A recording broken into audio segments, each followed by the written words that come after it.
Just if nothing else, just since I'm so new and there's still a lot of things that I feel like I'm super duper out of my element in. So I We figured better get started, I guys. just go this year, just kind of get my feet wet. Because that stuff doesn't transfer.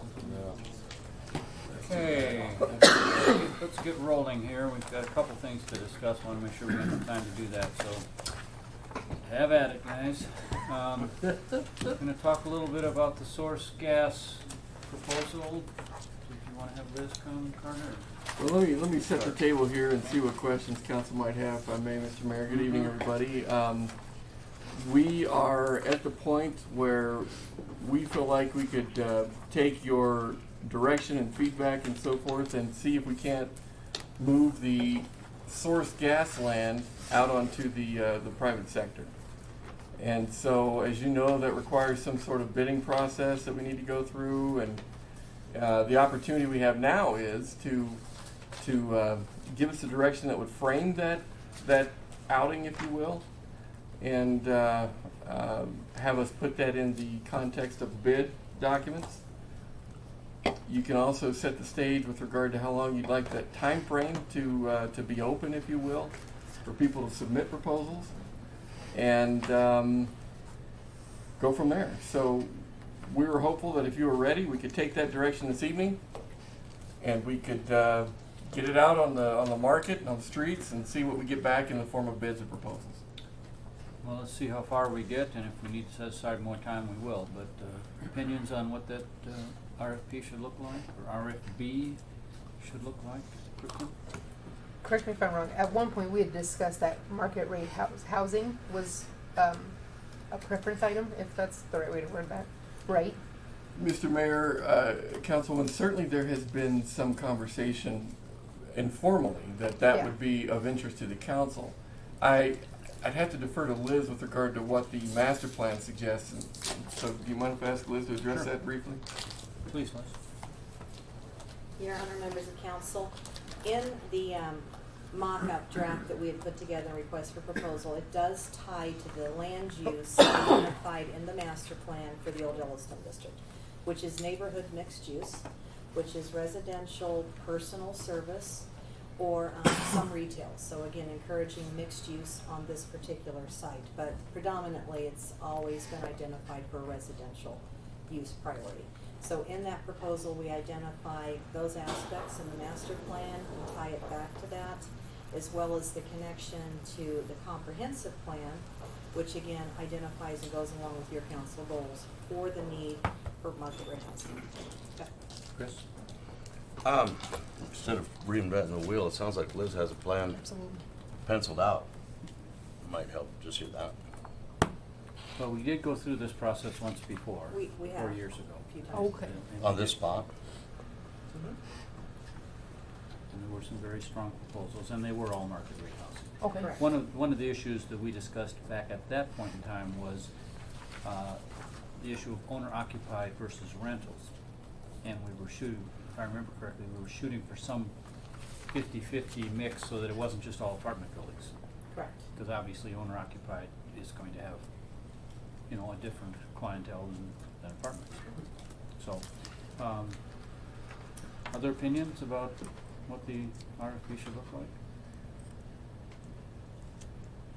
Just an extra point, Your Honor. We had the appraisal, we'll need to get an update. It was appraised in 2015 for $1,187,000.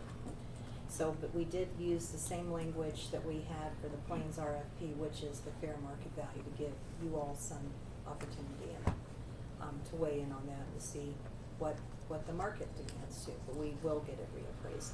It's required by statute. So we're looking at about $10 a square foot is what we had purchased it for, so that's kind of where we're sitting. Now, if Councilman Hopkins were writing this, they would all be single floor units, if I remember correctly. Yeah, to the ballpark.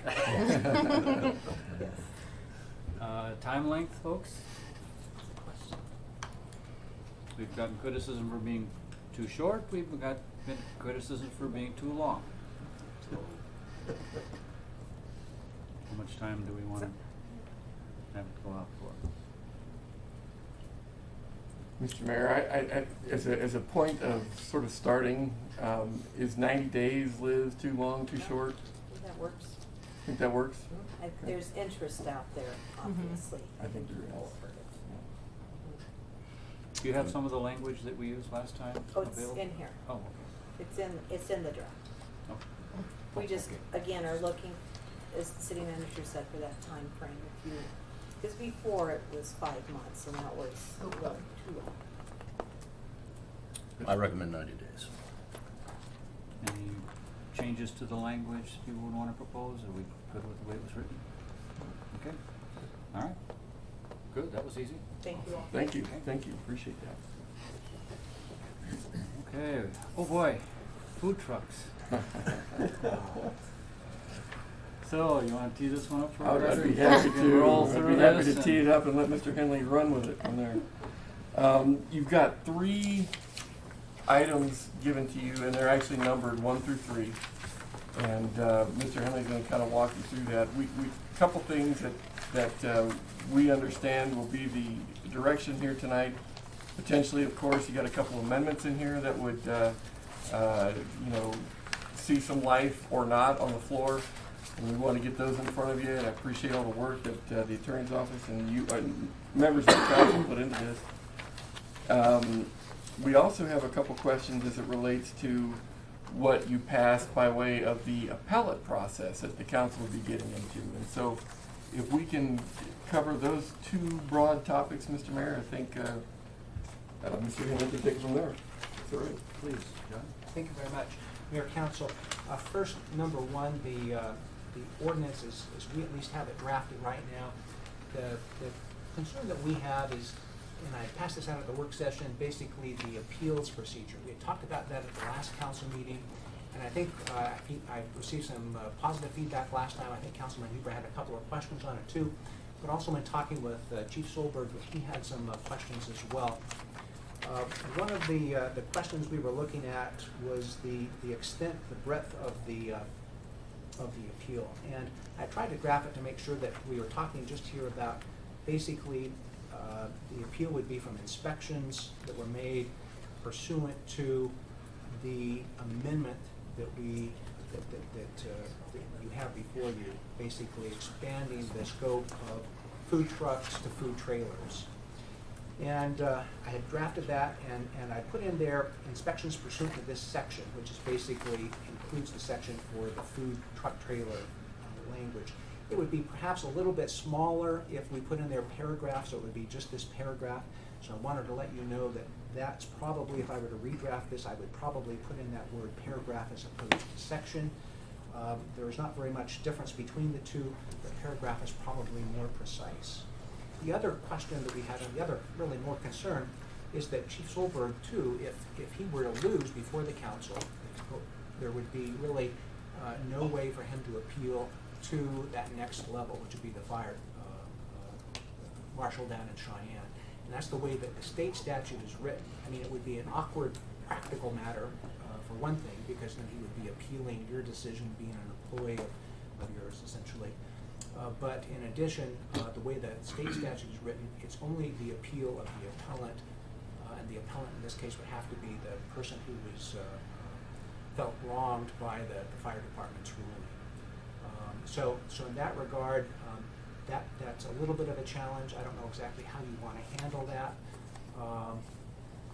but those are the concerns that we have with this particular amendment. You're maybe thinking about that a little bit. There were 2 other, number 2 and 3, and Councilman Hopkins, I think I wonder if it would be easier if we just did one at a time. if you Okay, don't mind. fair enough. So let's try to resolve this, and sorry to interrupt, but did you have a question about that, Mark? I do. I'm wondering, Mr.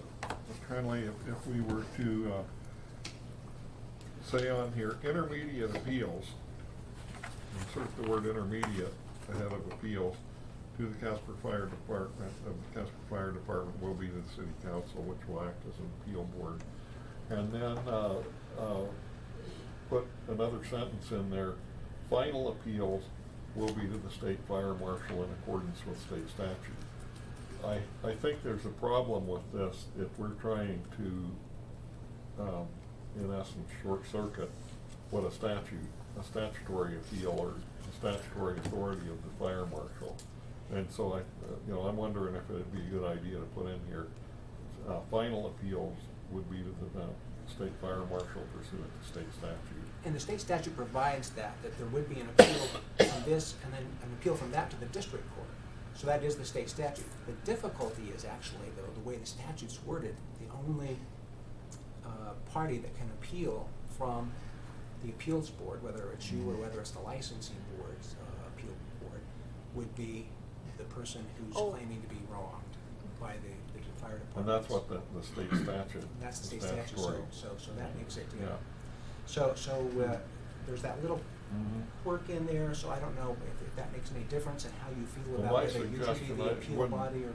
my suggestion would not cure the second aspect of the thing, but I'm thinking that it might make it more clear to everybody that in essence the appeal to the council, that Mr. Businessman, just because you can convince 5 members or however many members of the council to go your way, you might still have to go to the or if we don't rule in favor of the individual, he's still got the right to go to the fire marshal and pursue that action. I think that is correct. Under state law, that would Yeah, occur, but we could reemphasize that here. Yeah, because So you may, perhaps that would be something then that there could be an amendment from the floor on. And then really the other thing that just for you to consider would be then whether you want to make it the paragraph, which I would recommend because that would be more precise language versus section. But again, that would be something that we may want to take up on the floor. okay, well, does anybody else? If I'm the only guy that wants to make that change, I'm not gonna bang my head on the wall here. You have much more experience in this than me, though, so I'm banging my I'm head. listening. You're a better wordsmith. maybe. But I mean, I'm listening to what you have to say. So. But they have the authority to overrule us, basically, the fire marshal. They would if the appeal goes that far. All right. Does this look like people thought it would look? Yes, I do have a question. Thank you, Mayor. So essentially what you're saying is that whoever's appealing, or whoever brings it forward, and if they lose, they have the right to go to the fire marshal, but if the fire chief does not, if we don't go his way, he doesn't have That's correct. at this point.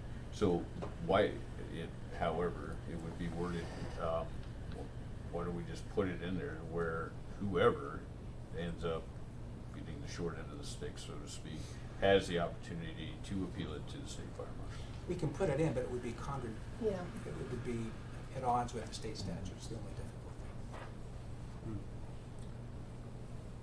So if we did what Mike is suggesting, adding that statement about the fire marshal being an appeal, which is already there, but just to clarify,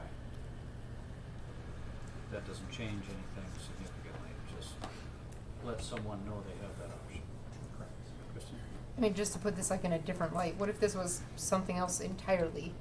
That when we pass an ordinance and the fire chief, fire department was like, this isn't safe, we don't feel comfortable with this, who do they go to then?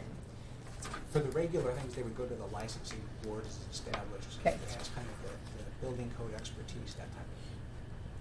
So this is, again, just more limited Yeah. to just this particular Exactly. ordinance. Mr. Mayor, if I might add to answer Councilwoman Lewis's question, and that would actually bounce away from the council, if I understand that correctly as well, in your scenario. Yeah, okay. All right, are we okay with that? You want to offer that amendment, Mike, then? Yeah, Okay. Any other questions on this before we go on to the next one? I think we're good. John, go ahead. Okay. And then, had communications, with Councilman Creel, this past week, and also understood Councilman Hopkins had a proposed amendment.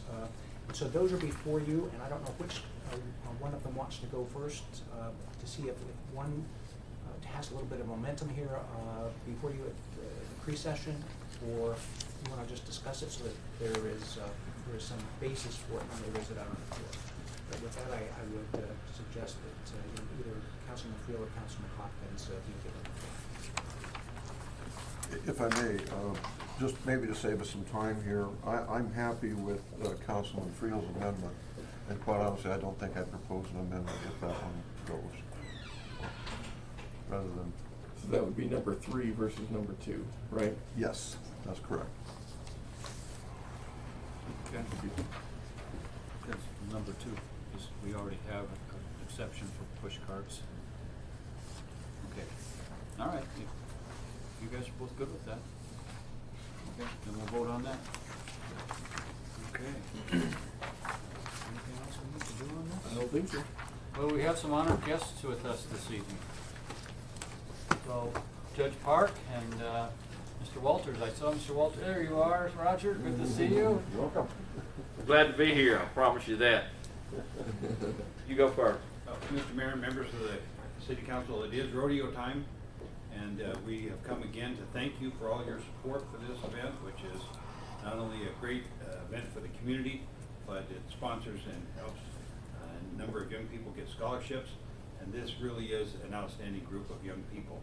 We bring in this year about between 380 and 400 kids, and every time I say this I cringe because I know it's going to be the year that we blow our record, but we've lost track, either 9 or 10 years without an arrest. Now, I know that these kids aren't angels, and some of them are getting away with something, and Roger's going to roll his eyes right now. But still, to get 400 kids in one place for a week and not have any arrests, I think is a record that's pretty hard to beat. So there really isn't a downside for this community to have this event. I'd like to introduce Ms. Kim Furnival. She's going to be taking over the chairman after this rodeo, so she'll be the chairman next year. We want to invite you to a couple of things. We're having a mixer tomorrow night at Fremont Motors at 6 o'clock. You're all invited to that, and we'll introduce you to that group. That's a mixer just for our sponsors and our student directors and faculty directors. And we'd also, and this is probably the really important one, like to invite you to the rodeo on Thursday night. And we will introduce you at an appropriate time during the rodeo. So we'd like to encourage you all to come to the rodeo, and then we'll be happy to introduce all of the members of the city council that are there. Kim, you want to say something? We're just tickled to have CNFR in Casper, and we're gonna try and keep it here as long as we can, because it's a positive influence for the city and the outlying regions. And I think this year Wyoming is gonna be well represented with University of Wyoming and Casper College, both men's teams making it to the rodeo. So we encourage y'all to come out and support our local kids, and all the ones that came, they're coming from New York. We got one coming from New York? I think so. Yeah, and Florida. I mean, they're coming from everywhere. We got a gal from Hawaii. I know she's got her horses here already, so they've been exercising them and getting them acclimated. So I mean, altitude is a big deal. So we got to get them here quickly. Generally, we have students from about 34, 35 schools. No, well, I'm going to be wrong on that. It's about 80 schools. 80 schools. Maybe I was thinking 33 states. Now that's right. That pretty much includes most of the states that are represented. As Judge Park said, we have about 132 member schools throughout the U.S. with an additional 52 institutions that have what we call individuals that are not part of a team that are part of college rodeo. College rodeo is one collegiate sport that is different from the NCAA. Our student athletes can win money. They can do whatever they want to. If they want to put on a school to teach somebody else how, they can do that. They can also qualify to go to the NFR in Las Vegas in December, all in the same year. And we've had several students do that. So most of all, though, I would like to thank you as the City Council for supporting College Rodeo. We've been here, this is our 21st year. We have a contract through 2022. We hope to do some things and keep enough people here, get enough, excuse my French, but butts in the seats, so to speak, that makes it where it's a economical asset to College Rodeo. But thank you for your support. Hope each and every one of you come. And on Thursday night, we need to go during the steer wrestling. come downstairs. They'll let you down there. We'll make the presentation right after the steer wrestling on Thursday night. Are you gonna participate in that? Me? I'll tell you what you are, and I'm going to be with you, and I'm going to lead you out there, but I'm not going to make you ride a single solitary thing. I promise. We want you to come back just like you came, one piece. Does anybody have a question for me? We're gonna have one of those wild horse events, and the council would be a team. Oh, God. I love your support, but I'm afraid if that took place, the support would leave. But thank you for being a part of it. I'm sure We people should love it. thank Councilman Walsh for his efforts on this. He has done an outstanding job in assisting with us. He really does. Now, I'm going to admit one thing, and he's sitting over there being quiet, but I promise you at every meeting, I do harass him just as he's coming in. That's a guaranteed fact. True or false? That's true. Okay. But anyhow, he's done a tremendous job. But thank you for your support, and hope to see you every night at the rodeo. And we'll make it enjoyable. Well, welcome and thanks for coming this evening, because this is a highlight of the year for the entire community. And so it's been a great partnership. Is there anything else we can do to help you? Butts in the seats. Okay. Butts in the seats, and remember this. You have done something that is extraordinary from the fact that it's not the CNFR to our student athletes, it's Casper. We don't qualify for the CNFR, we qualify for Casper. You've branded it. Thank you so much for that. Thank you.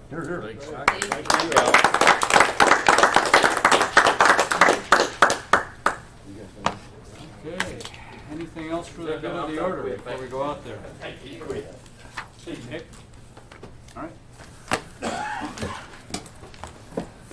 So, I do have something else, sorry. I'm gonna pass this out. A gentleman came and gave this to us, and he wants everyone to read this, and I think he's gonna come during the public comment period. This is about oh yeah, here we a proposed statute regarding railroad safety. I don't know if you give. Ray and Sean, let me know if you want tickets. I'll get you set up. We can just. And then tomorrow night at 6 o'clock. I've already read it. Just Thursday night. Just so you have something to I'll give reference it for during you. the comment period. Oh, there's actually Intro like to busy calendar too. some citizens invited Yeah, to the Facebook that's a good videos night to that's be like there. millions and millions of people. That's Thursday night, isn't it? Next Thursday. Not Yep. this individual, but Not this coming Thursday? Next Thursday. Next Thursday. But tomorrow night is that mixer at Fremont Motors at 6 o'clock. 6? Okay. Do you just show up to that or what? You don't need to. You're just welcome So- to. There's Right, orders. do you have to have tickets when or we're talking anything about to some show of these up? other things, No. I don't think that it's completely inappropriate. to John do has that something at to this say before we discussion. go out, please. You see, 1219, ordinance 1219 is set for third reading tonight. This is involving the modification of the sidewalks. The one that went in your packet this particular week didn't have the amendment that Councilman Hopkins made the first week, or the first time it was read. So we have passed that out tonight so that you have the accurate ordinance in front of you. Because we already passed this amendment. Yes. Yeah. Okay, we did. Okay. Thank you. It's obviously should be like a form.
I now call the June 4, 2019 regular council meeting to order. Would council members please denote your presence by depressing your yes switch.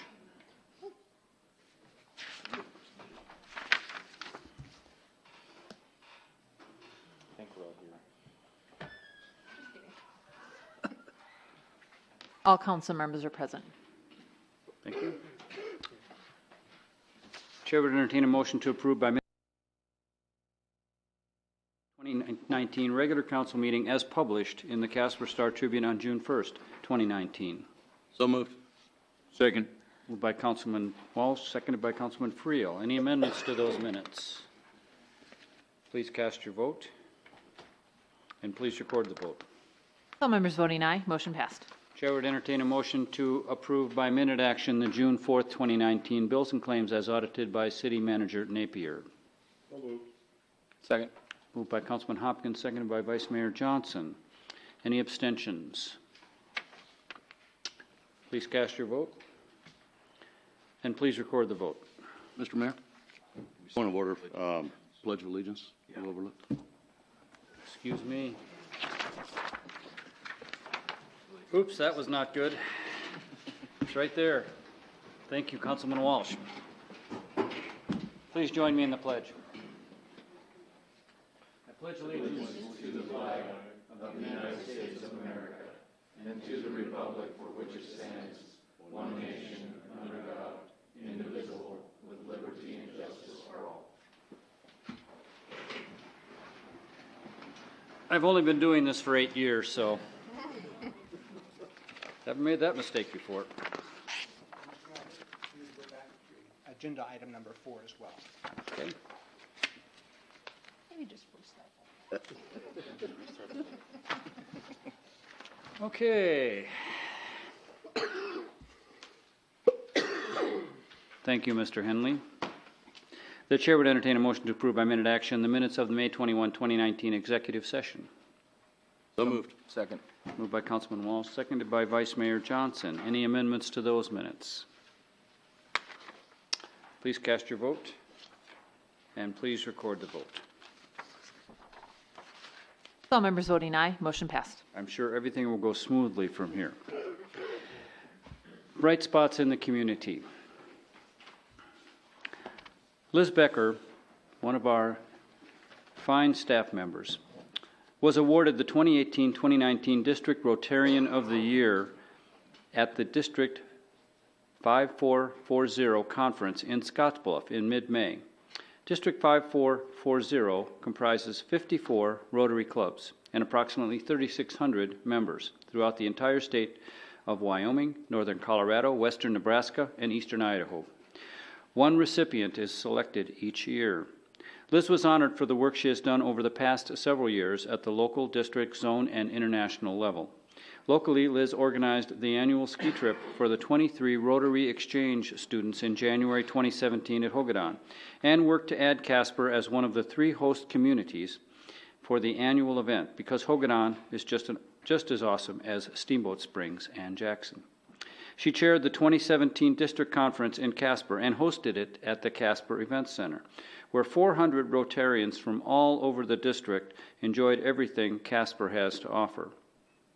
Liz worked with the local Rotary Foundation and club members in partnership with the FOP to build out the soft room at the Casper Police Department in September 2017, and facilitated the grant application to the Casper Rotary Foundation on behalf of CATSI for bus token funding last fall. And for those of you who aren't aware, the soft room is an interview room that is much more friendly, much more comfortable and friendly space when people have very difficult testimony and information to provide. Outside of local projects, Liz has chaired various Rotary Foundation committees and events, attended emerging leader trainings, and been selected as administrator for the 6th State Presidential Training Seminar each year in Denver. Liz believes in the Rotary motto, service above self, and the work Rotary has done in this community for the past 100 years and around the world. Congratulations on this remarkable achievement, and thank you for contributions to this community, Liz. Please come forward so I can present you with the certificate of commendation.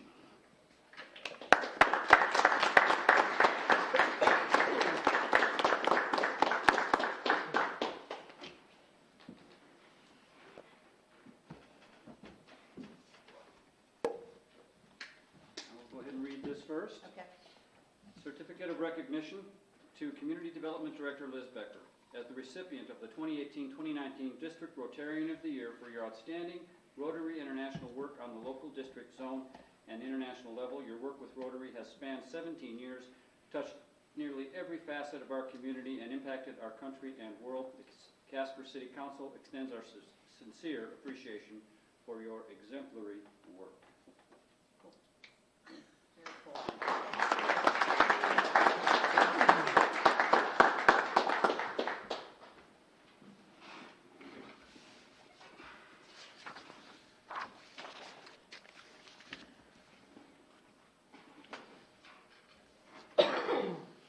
For those of you who aren't aware, every time you go over to Crossroads Park and see that magnificent playground, that was all built by the Rotary Club.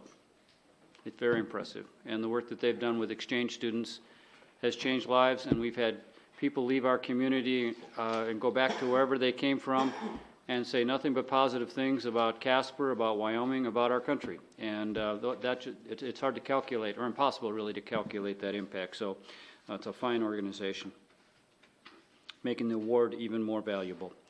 So now is the time we invite everyone in the audience who wishes to speak with the council to come forward. And as stated in the first page of the agenda, we ask the following. Please state your name and address. Please direct your questions to me. Please no personal attacks on staff or council. And council will not respond to personnel matters. Please keep your comments limited to 5 minutes. Who would like to come forward this evening? Good evening, sir. My name is Charles Randolph. I recently retired in 2016 as a Burlington Northern Santa Fe Railroad dispatcher. I think you have a copy of a resolution on railroad safety. The reason I'm bringing this resolution to you tonight is simply for the fact that the railroads, the Class 1 railroads, are pushing to have single-man and no-man crews on the trains. In other words, they want to start running them by satellites. As a dispatcher, a little history here, sorry about that, but I was born and raised here in Wyoming. I'm from Cheyenne originally.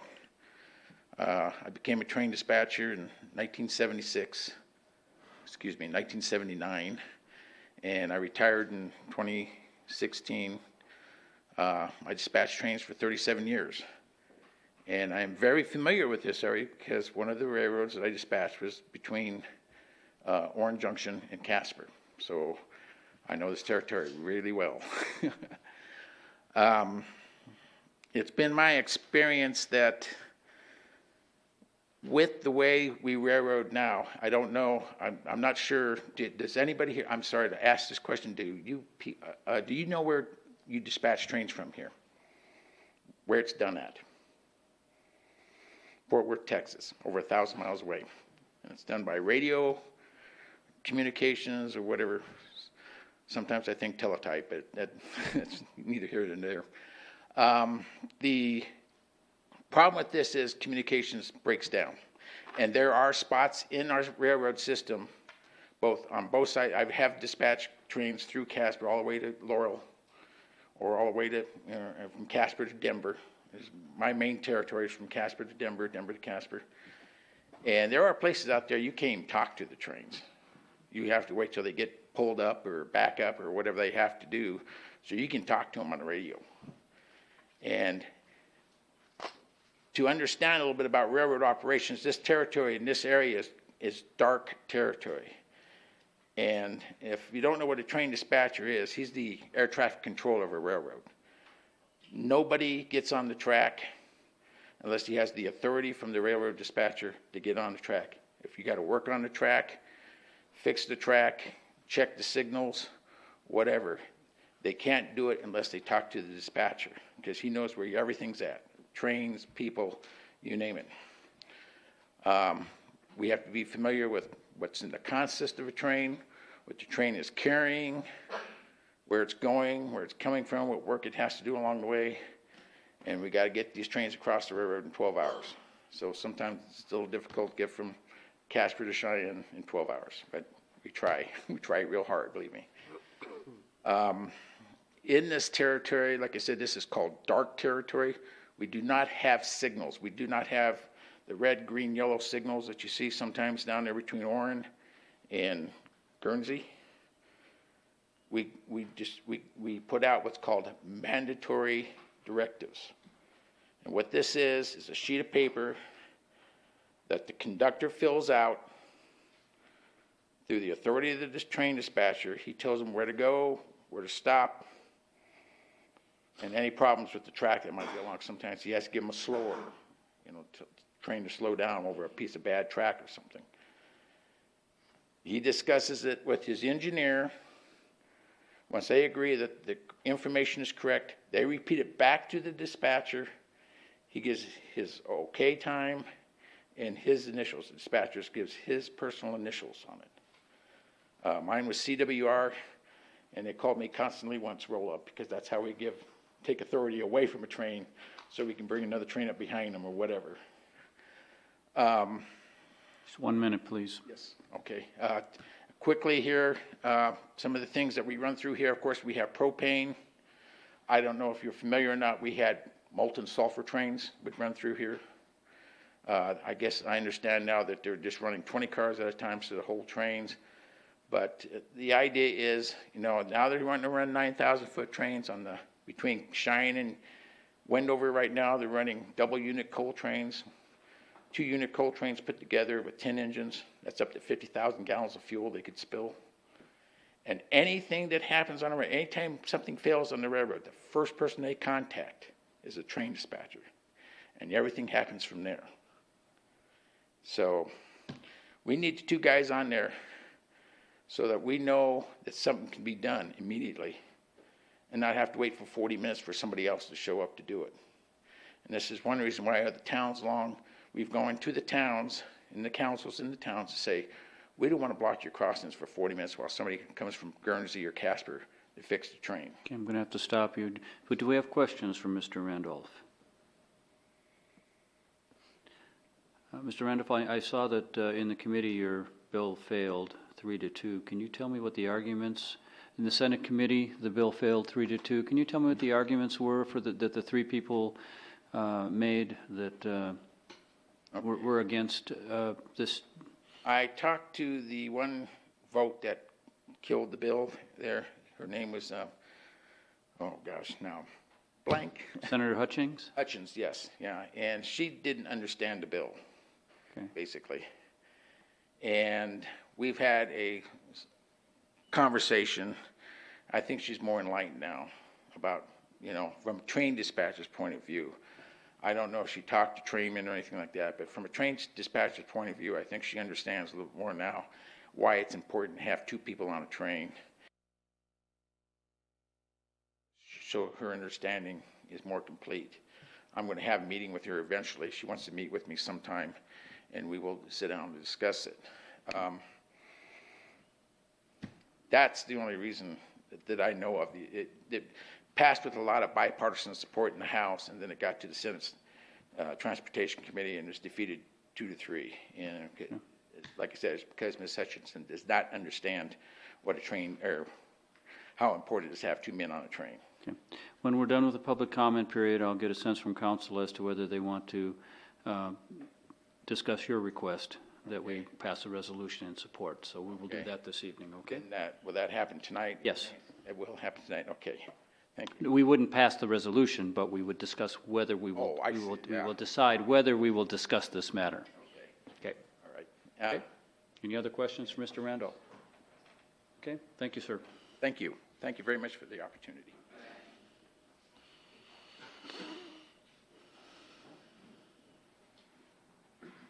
Good evening. Good evening, Rob Caputa, 3200 Bella Vista, Caputa's Catering and the Wyoming Philly Wagon Food Truck. Mr. Mayor, I just have, it'll be short tonight, parking lot, food truck parking lot. What is the advancement on that? I know we were doing some wording on the leasing of the state property over there in Midwest. Is that going forward? Information just looking for. Okay, we'll have our city manager discuss that as well during the reaction period. Okay. In reaction period? We'll give you an update on that this evening. Oh, okay, great. Okay. And then the other thing is what is the question, or the question I had last week about the fire ordinance, that the suppression system in the food trucks from outlying cities, food trucks coming down to Casper that does not have that suppression system. Are we going to allow them to do business in the city? Have we discussed that at all? We do have another reading on that issue this evening, so. So we're looking into that too. That's one of the things we're discussing. So stay tuned. Okay. I just want to thank everybody. There's some council members that reached out to me, and I had a great meeting with the city manager, and I appreciate all the information that everyone's trying to gather to get both these issues, the food truck parking lot and the fire suppression, trying to make the right decisions for everybody. So thank you very much. Okay, thank you.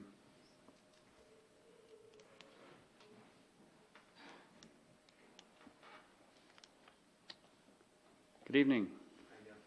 Jason Booth, 3400 Navarre, Golden Ticket Concessions. The reason we're here today, we actually are going to speak a little bit later on some of the fire suppression and some of the stuff we were talking about later, but another reason I wanted to come to the open talk was to point out some problems that we've kind of seen amongst the community, and basically just pointing this out to you guys. You guys aren't aware, you're not out there all the time, you don't see these things. I've been in Casper for 17 years now, and I've seen the ups and the downs, the booms and the busts, and I've seen when we've gone through these periods of times where we can't find employees. I've never seen one before happen during a bust, but this town right now is starving for employees right now. We went to Burger King last night, ghost crew of 3, you're sitting there 45 minutes waiting for food.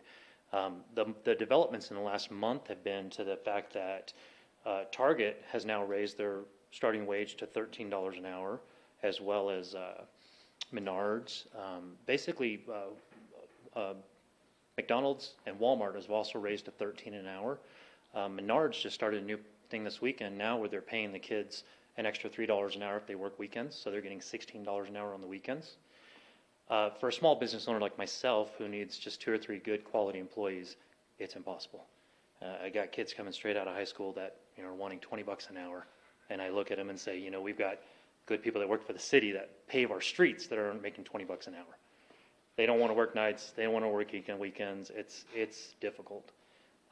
We've actually, unfortunately, made the decision that in 2 months we are relocating down to Fort Collins, Colorado. We're going to take our business down there.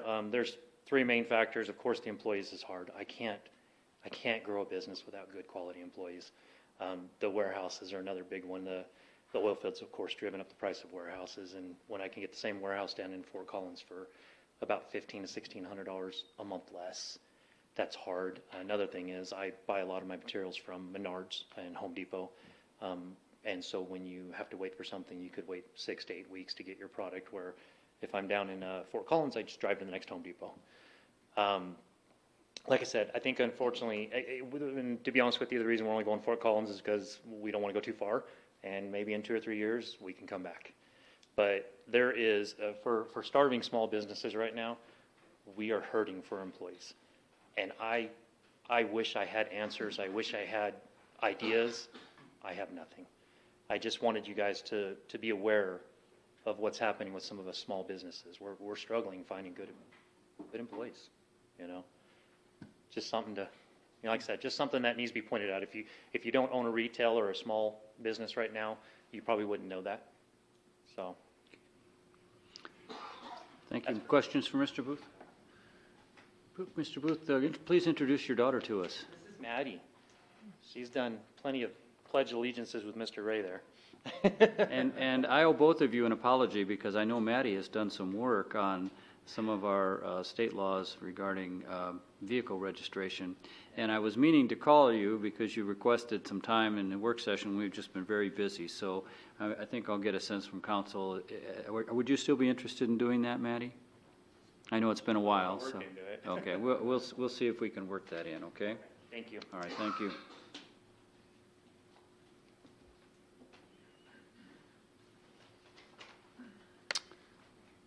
Good evening. Mr. Mayor, Council, Paul Pad, Cherokee Lane, Casper, Wyoming. Oh, a couple of weeks ago, kind of left here with a couple of unanswered questions, and I suppose that's my reason here today. I'm not going to take up a lot of time, I hope. One of the questions, Mr. Mayor, that I had last week that I started off with was basically directed to a response that our city manager had made a week before that in a work session that about the insurance requirements on these parades having been around forever. And I was wondering where that genesis of that was, where that comment came from, what the, you know, was this something that someone told him? Was he informed of this by someone? Where this came from? I'm sure he made that statement in good faith. I'm just kind of wondering where that came from. The other question we had was that you'd indicated to me that you would find out where this is written, if this has really been the thing. That just hadn't been enforced. I spoke to just a little bit that I've done since last couple of weeks. Done a little bit of asking around. I know the Shriners hadn't had to do this before until recently, and there's some other issues with the parade deal. I'm probably not going to get into tonight because I just think I'd rather just kind of settle up on this and see where we're at. Where is it written? Where did the city manager's statement come from? If he is willing to answer that, and you know, where is it this mandated? Okay. Or we've been told it's mandated. We'll discuss that this evening. Okay. As soon as we're done with public comment. What's that? As soon as we're done with public comment, we will discuss. Thank you. Okay. So that problem with that is no chance to respond to what you say then, right? Right. But we'll get an answer for you.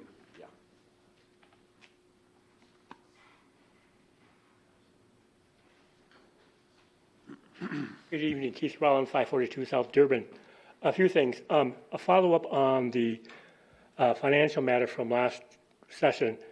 After attending the work session and hearing the discussion on that issue, I question why we need a CFO and a CPA. I strongly favor hiring that CPA. If it's not been hired yet, I think we should. But at the same time, why are we paying two salaries? To be honest, I thought when we got the CFO, that person had a CPA, because that's normal procedure. To me, we don't need both. We need one or the other, and I think we need a CPA. The city manager came from a city and brought his CFO with him, but that was a much smaller city. It's in the gray area if it needs a CPA or not. Here, this in Casper, we're getting close to 60,000. We need a CPA.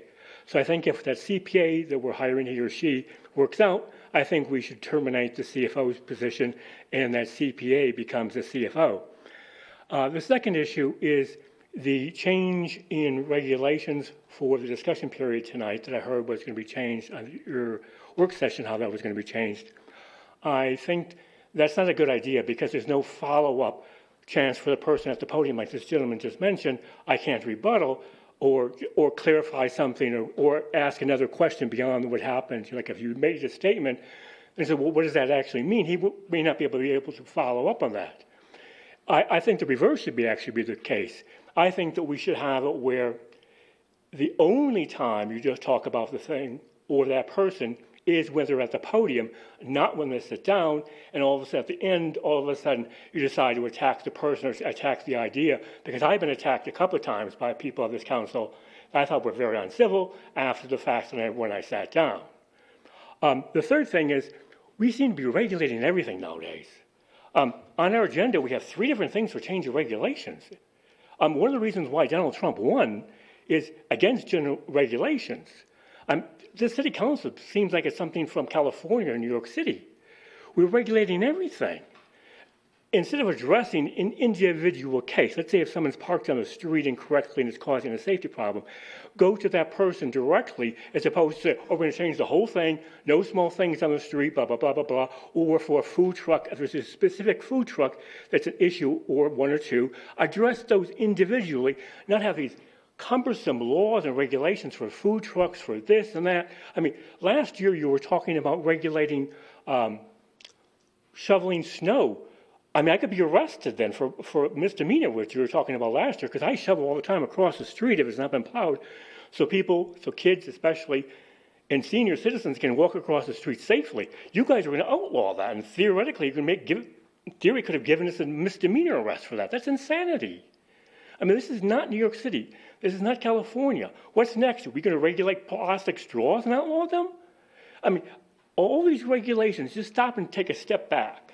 Say, can we address that same problem, if there is a problem, on a case-by-case basis, as opposed to going through all this problem and pissing off all these food truck vendors, pissing off the dog owners? I mean, is there a way to rectify the same problem without going through all this legislation type of thing? Because I think the county doesn't do this. The county is a very strong, good, conservative Republican body.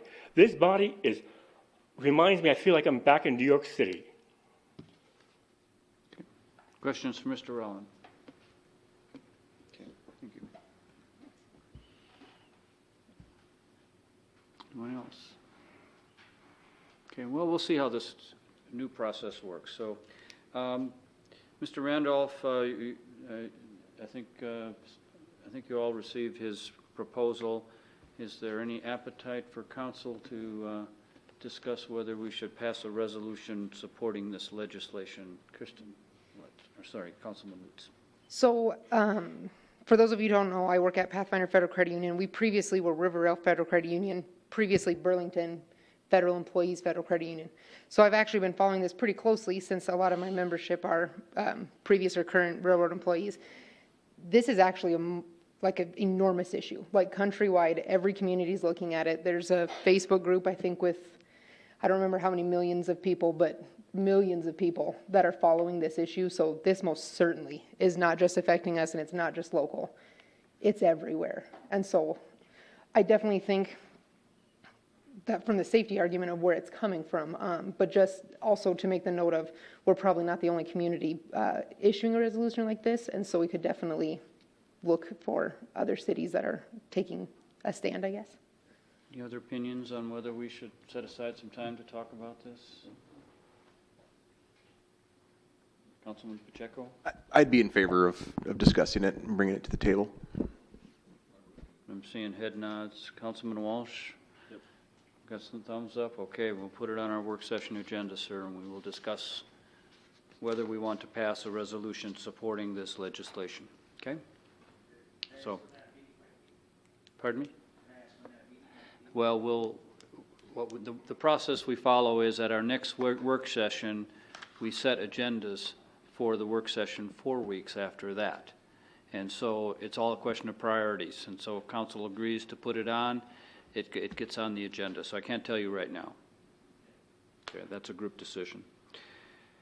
Regarding Mr. Caputa's concerns, so we are going to talk and on our next reading of the food truck ordinance. We will be talking about the fire suppression issue.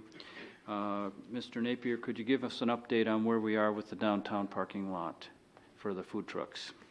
I can, Mr. Mayor. Thank you.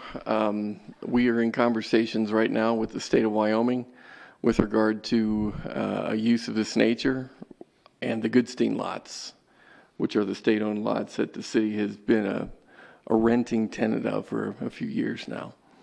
The state has agreed to send us some language in a long-term lease that would allow us as a city unilateral discretion and use of those lots for what we're hoping for would be in the 30-year time frame.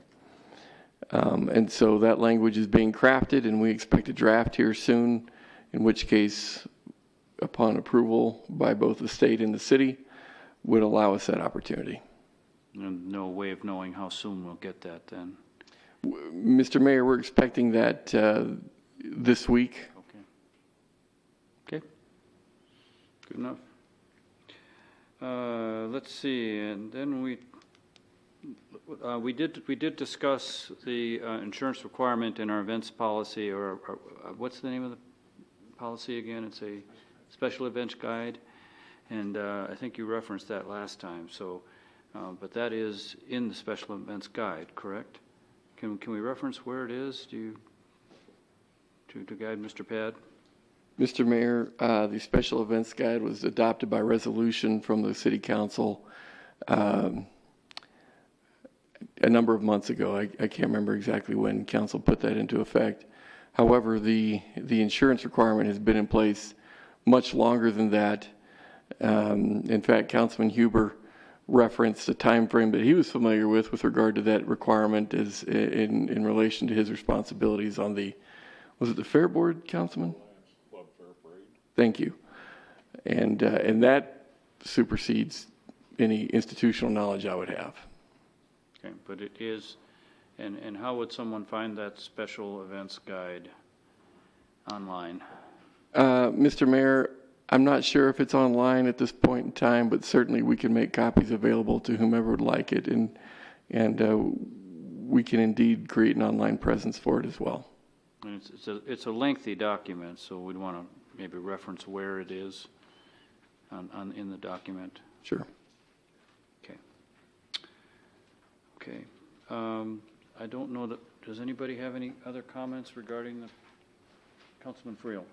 Just to come back to Mr. Caputa's question, I think one question he had that I don't think we've addressed is the fact that food trucks that come from out of town that come to Casper are not held by the same standards. So I would just ask that at some point in time we maybe look at putting that back on as a work session topic and discuss that as to what needs to be done to make it a fair playing field, if you will, for local vendors compared to those coming from out of town. Reactions, Council? Want to talk a little bit about? Well, Mr. Mayor, I agree with Councilman Friel. I think we should discuss that.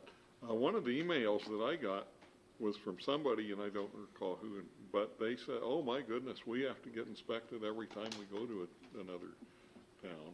And so I think that there's some conflicting stories on that I'd kind of like to have cleared up and have a clear understanding and discuss that further. Okay.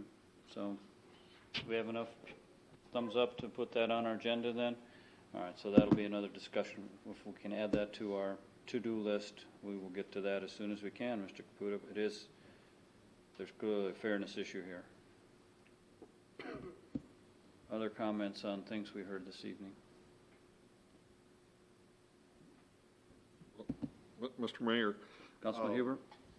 I don't know if this is the right time to address a couple of the comments that I think it's Mr. Collins made. I appreciate, sir, your concern about having lots of regulations and regulating everybody to death and all that. But with reference to a lot of these things, if we don't have ordinances in place that make it clear to everybody what kind of conduct, what's expected and what's not expected, what's going to be allowed or not allowed, then something happens and something comes up, then if we're going to deal with all of these things on an individual basis each time, we would have to pass an ordinance each time somebody does something that the community finds to be offensive or unsafe or wrong. That simply would be anarchy. And I don't disrespect your point of view, but I think that what we have to keep focused on is having some legal standards so that everybody knows from day to day, from year to year, what the standards are going to be that that everyone's going to be held to, and so that's why we have to craft and pass ordinances that regulate these things in a reasonable fashion. Thank you, Mr. Mayor. And just to close the loop for Mr. Pad, we could make a copy available to him at the manager's office with the section highlighted. Okay, thank you. Oh, did I miss somebody? Councilwoman Lutz. Just briefly, we don't need to go into it. A CPA and a CFO are not interchangeable terms, positions, designations, anything. A CFO is a chief financial officer, which ultimately is a higher level position that's overseeing all financial objectives, positions, directives within an organization. A CPA is a test that you pass, proving that you have sufficient knowledge base to be a practicing public accountant. So I just wanted to maybe make a clarification that those are not interchangeable. CPAs don't pass the test and then have management know-how or understand how to run an organization and an entire department. That's not part of the test. Okay, thank you. Okay, any other comments? Councilman Walsh. I think that, just to address Mr. Pad's comment, it's completely fair to acknowledge that those insurance requirements were difficult to find, if you could find them at all, prior to the new events guide being put out. So if you're looking for it in the past, I understand your frustration, you're not going to see it. Not until it was all recently consolidated in this events guide. So I just want to be clear that there's not going to be any historical document that outlines that. So. Okay, thank you. Okay, any last comments? Okay. And this is a trial to see how this way of doing public comment works, and we can certainly change it if we choose to. Okay, moving forward, please read the consent agenda titles. Establishing June 18th, 2019 as the public hearing date for consideration of the following 4 items. An ordinance approving a plat creating the Fleming addition to the city of Casper and approving the subdivision agreement for said addition. Fiscal year 2020 budget amendment number 3, and new restaurant liquor license number 40 for Thai Kitchen Casper LLC, doing business as Thai Kitchen, located at 1120 East 12th Street. The chair would entertain a motion to, by minute action, establish the public hearing dates just read. So moved. Second. Moved by Councilman Huber, seconded by Councilman Frio. Any abstentions or nay votes? Please cast your vote, and please record the vote. With all members voting aye, motion passed. I now declare the public hearing open for the consideration of the ordinance amending Section 17.12.150 of the Municipal Code pertaining to site plans. Mr. City Attorney. Thank you, Mayor. We have one exhibit. Exhibit number 1, correspondence from John Henley to J. Carter Napier, dated May 17, 2019. Thank you. Mr. City Manager. Mr. Mayor, members of the council, tonight we actually have a number of ordinances that we're bringing forward for your consideration for purposes of cleaning up the language in order to clear up references, to be consistent, in order to erase a lot of confusion that has historically existed with regard to things in this particular case, and with regard to this ordinance specifically, as it relates to site plans and the requirement for such with regard to building additions and so on. What we're suggesting in this ordinance tonight is that indeed, as it relates to site plans specifically for additions, we're suggesting that the dual reference for multiple sections as it pertains to additions, particularly when they meet a certain size specification, that it be streamlined to have one requirement as it pertains to multifamily developments, public buildings, commercial buildings, industrial buildings, churches, etc. The other clarity that we're trying to make with regard to approved plans is, instead of having the need to update the ordinance and so on, we just simply would like to include the language that would suggest council approved plans rule the day versus needing to come back to seek council approval and ordinance updates accordingly. Thank you. Council will now listen to public comment. Public comments are limited to 5 minutes, and no duplication of speakers will be allowed. At this time, I would ask those individuals who wish to speak in favor of the ordinance amending site plans to please approach the lectern. Is anyone here to speak in favor? There being no one to speak in favor, I would now ask those who wish to speak in opposition to the ordinance amending site plans to please approach the lectern. Anyone here in opposition? Please read the ordinance. Oh, sorry, excuse me. There being no one to speak for or against the ordinance amending site plans, I now declare the public hearing closed. Please read the ordinance by title only. An ordinance amending section 17.12.150 of the Casper Municipal Code pertaining to site plans. Chair would entertain a motion to approve on first reading the ordinance just read. So moved. Second. Moved by Councilman Walsh, seconded by Councilman Bates. Discussion.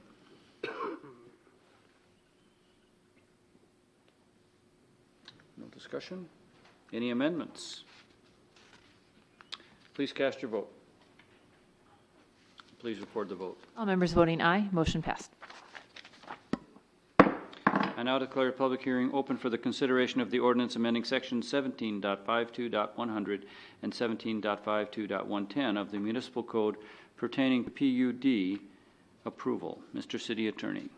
Thank you, Mayor. We have one exhibit number 1, correspondence from John Henley to Napier dated May 17, 2019.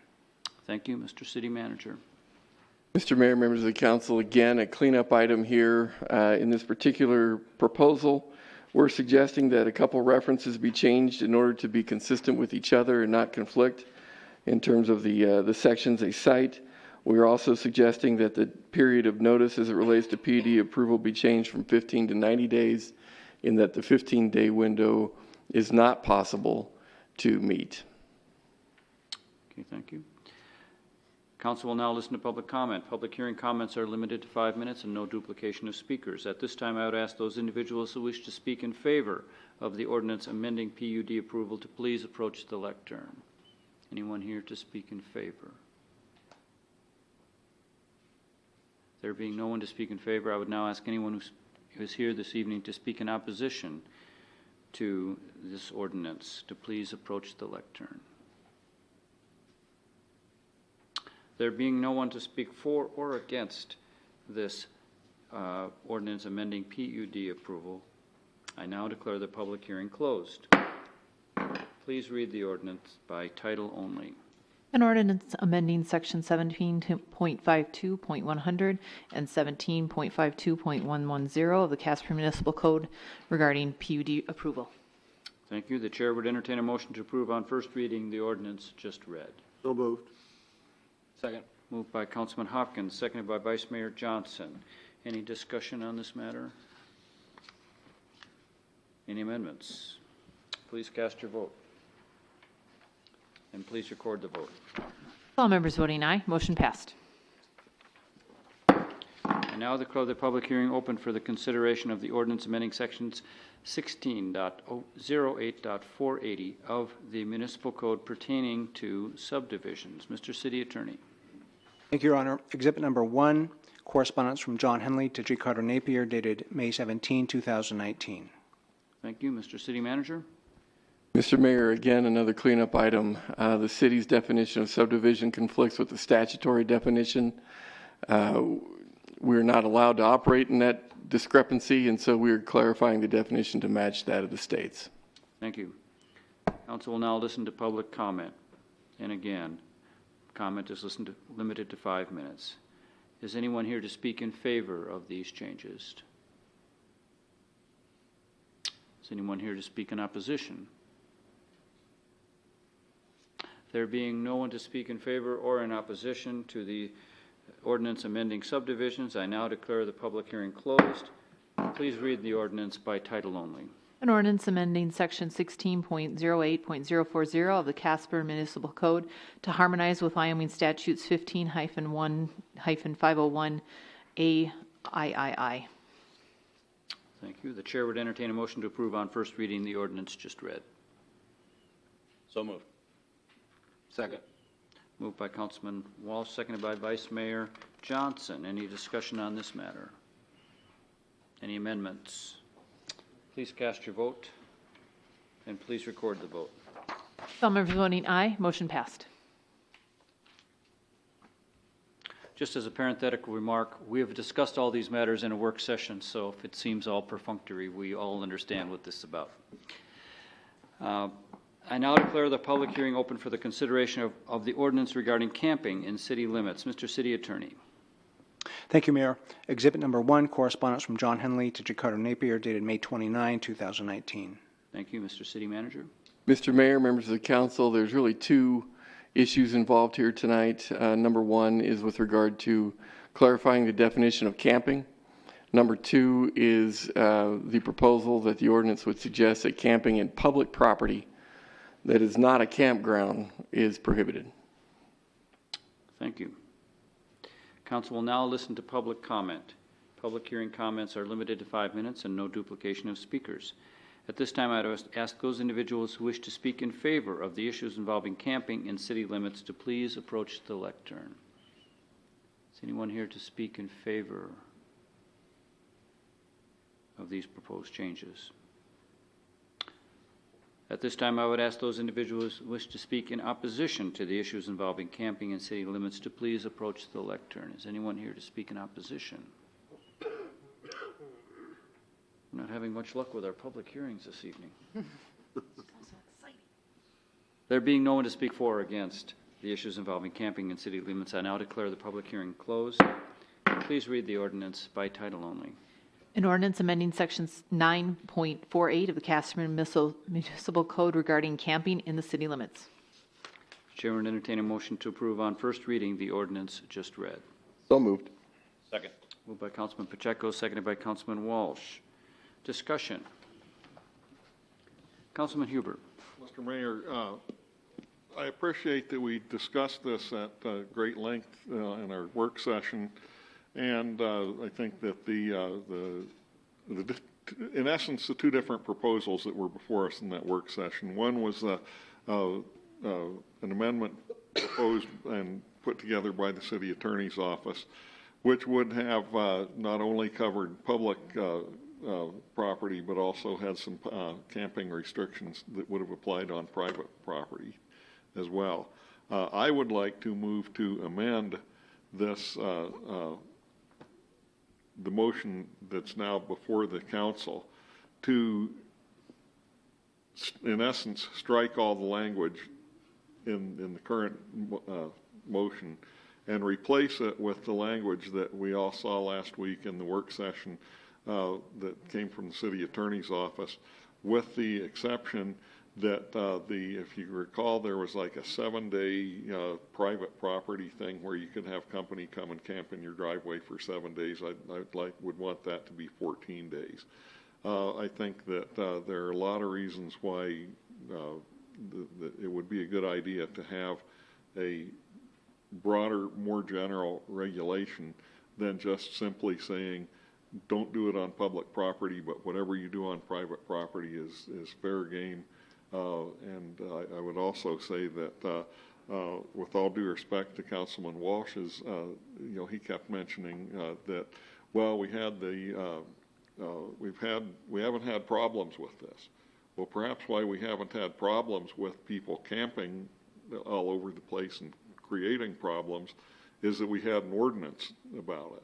If we change that ordinance and say it's just a free-for-all, you can camp in your backyard, driveway, or whatever as long as you want to, then I think we might have some problems. And so I would ask if anybody wants to second my motion to, in essence, go back to that proposed language, then fine.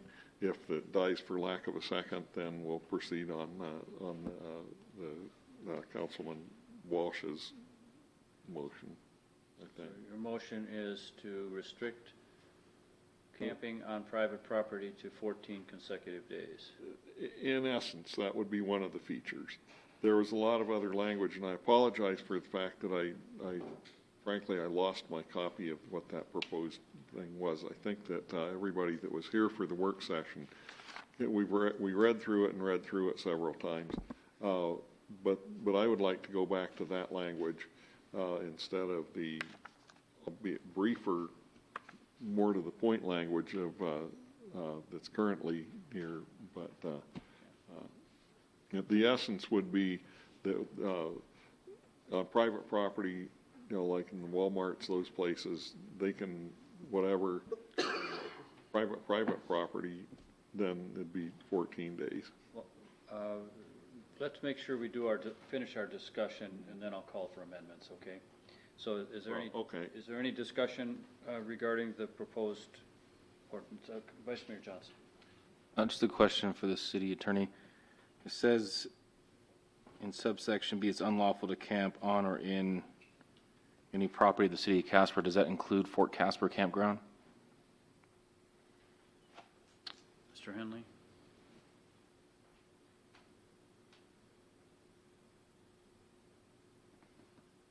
Actually, the city of Casper doesn't own the Fort Casper campground. That's owned by a private entity. So no, that would not include it. Okay. Councilman Walsh. Just for clarification for anybody listening, before, the ordinance was basically just as long as we're seeing right here, only it restricted camping anywhere in the city, which meant Walmart can't let people use their parking lot to camp in. And then when we went to amend it, we ended up getting a lot of additional regulations in it. I think that we should just focus on public property where we don't see people setting up a tent city in a city park or something like that, and not try and over-regulate it. Other discussion, Councilman Friel? Mr. Mayor, the only question I would have is under subsection B, the way it's worded. I thought we were going to put that as on public property, and I think it's just kind of worded a little differently on any property of the city of Casper. So I would suggest it's just unlawful to camp on any public property, period. If we're done with discussion, we can entertain Councilman Huber's proposed amendment. Is there a second to Councilman Huber's proposed amendment? Okay, that motion has been made and seconded. Discussion. Sorry. Councilman Bates. I spoke very much against it all from the very get-go. I think it was too much regulating private business owners on top of private or public residents. I think the way that this is worded right now covers everything that needs to be. I know a lot of mention was about man camps and things like that.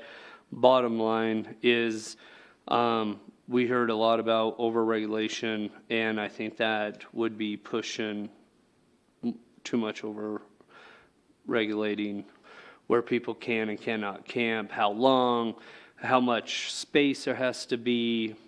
No, I'm all against it.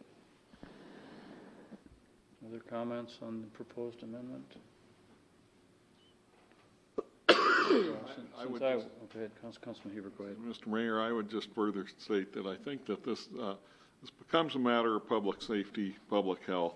I can recall instances where people were camping in trailers basically on a permanent basis with no sanitation, nothing hooked up to it, just really, frankly, things that if you went and saw, I think you'd sit there and say, yeah, this shouldn't be allowed in a decent civilized town. And so I think that we should have some reasonable regulations. That's what I'm advocating for here. And I think that the proposed ordinance that had been drafted by the city attorney's office with the amendment with the modification where you could have people like for up to 14 days on private residence places like in your driveway. I think that's real reasonable, and I'd want that. Also, the language in the ordinance that was proposed by the city attorney's office allowed for businesses to open their parking lots up if they wanted to for people that, for 1 or 2 nights. Can't come in there and stay for a week or something like that. But, the overnight people that cruise through, heck yeah, if Walmart, Flying J, any of those businesses want to open their place up and let you camp overnight, great. So we've been under a rule that basically says you have to stay in an established campground, which Walmart has been in violation of technically. Okay. So I wasn't there, but I tried to listen to it, and the audio was mostly okay, but I didn't catch all of the arguments. Were you going to say something, Councilman? Yeah, if you got. Go ahead. I'll make my comments after you're done. If we have a campground, and there are designated campgrounds, I believe, are covered by some of our P&Z rules. If you're going to build a campground, it's going to be a campground that has people living there, essentially permanently, quasi-permanently maybe. There are things at sanitation, electrical, it all has to meet that. So what we're doing here is basically, as you said, we're going to allow people to use those camp spots, what the campers call dry camping. There's no facilities, so sooner or later you're going to. Or boondocking is the other term, so, I'm sorry, go ahead. But anyway, I support the amendment. You know, and again, I was trying to get a sense of it, but, you know, without any regulations, and of course, we heard a passionate statement about over-regulation. Without any regulation, someone could essentially open up their backyard and have 5 mobile homes parked in there. And I think we do have some responsibility to protect other people in that environment. And it kind of gets down to what is the role of government as far as creating a situation where everyone's rights are respected. And I do think neighbors are affected when that happens. So I don't know how much regulation there should be, whether it would be 14 days or a month or 2 nights. But I do have a problem with people living permanently in an RV in a backyard. So I guess I'm in support of it as well. Mr. Mayor, I would just offer one additional thought here.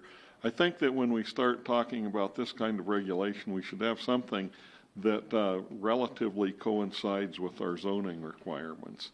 And just saying that, well, though that's private property, you can do whatever you want to on it, and you can bring in as many campers, put up as many tents or whatever. That doesn't really coincide with our zoning requirements. And so, you know, we would have potential problems there with offsets and things like that. But I think if we sit there and say, hey, you can come and camp here for a couple of weeks or so, that's okay, then, you know, that kind of gets it out of a problem where the code enforcement people would be there saying, geez, what do we do here? Any other comments on Councilman Huber's amendment? Councilwoman Lutz.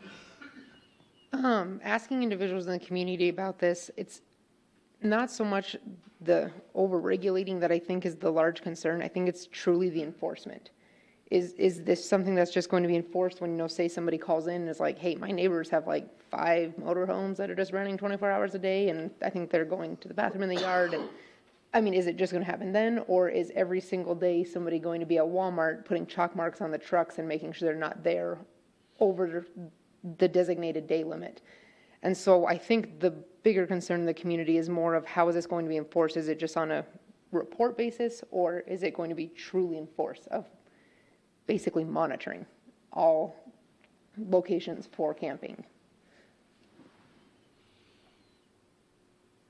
Mr. City Manager, would you like to comment at all on how we would handle? Obviously, we're not going to have people driving around Casper trying to find people who are camping for more than 2 weeks. It would probably be on a report basis, yes. But could you comment on how that would be handled? Mr. Mayor, I think our own sort of history can give a pretty good report and preview as to what potentially could happen. With regard to folks that have been camping at Walmart and or Flying J, we have not gone out and marked tires and, you know, called Walmart and said, hey, you got illegal campers or whatever. Because they've already been in violation and no one has done anything. That's right. I mean, that to me is at least one indication. The other thing is, as you may have seen in some of your email today, we are dealing right now with folks who are squatting and setting up unsanitary conditions with respect to campsites on private property and so forth.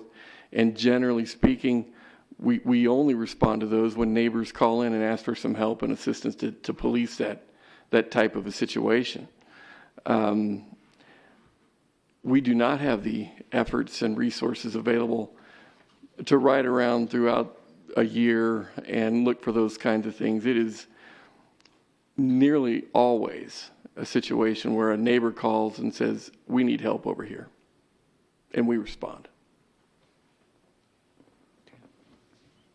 Further discussion on Councilman Huber's amendment?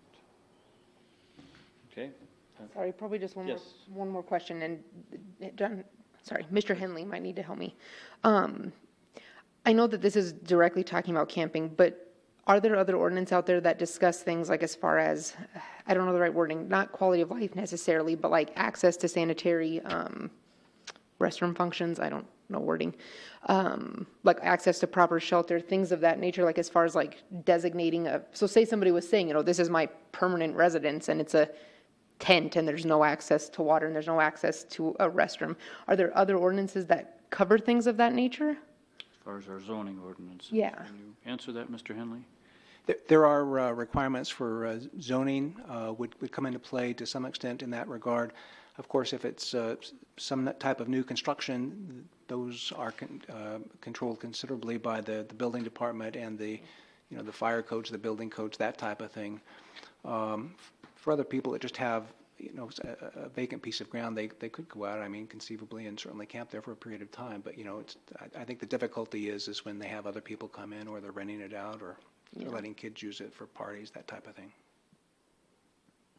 Any other discussion or questions for staff? Councilman Huber. Well, Mr. Mayor, and this kind of touches on and approaches one of the things that I'm concerned about this. If we just say that, okay, you can, quote, camp anywhere on private property for as long as you want to, basically what you're on the risk of is having camper trailers set up, sandwiched in, that absolutely do not comply with setback requirements or things like that. And so somebody's there and they're there for an extended period, and then code enforcement comes out and says, geez, this is starting to look like a permanent residence here, and it's not, there's not a 10-foot offset from the property lines. It's right up against a structure. It's all these other things that violate all of these other codes and provisions. If you were to try to build a little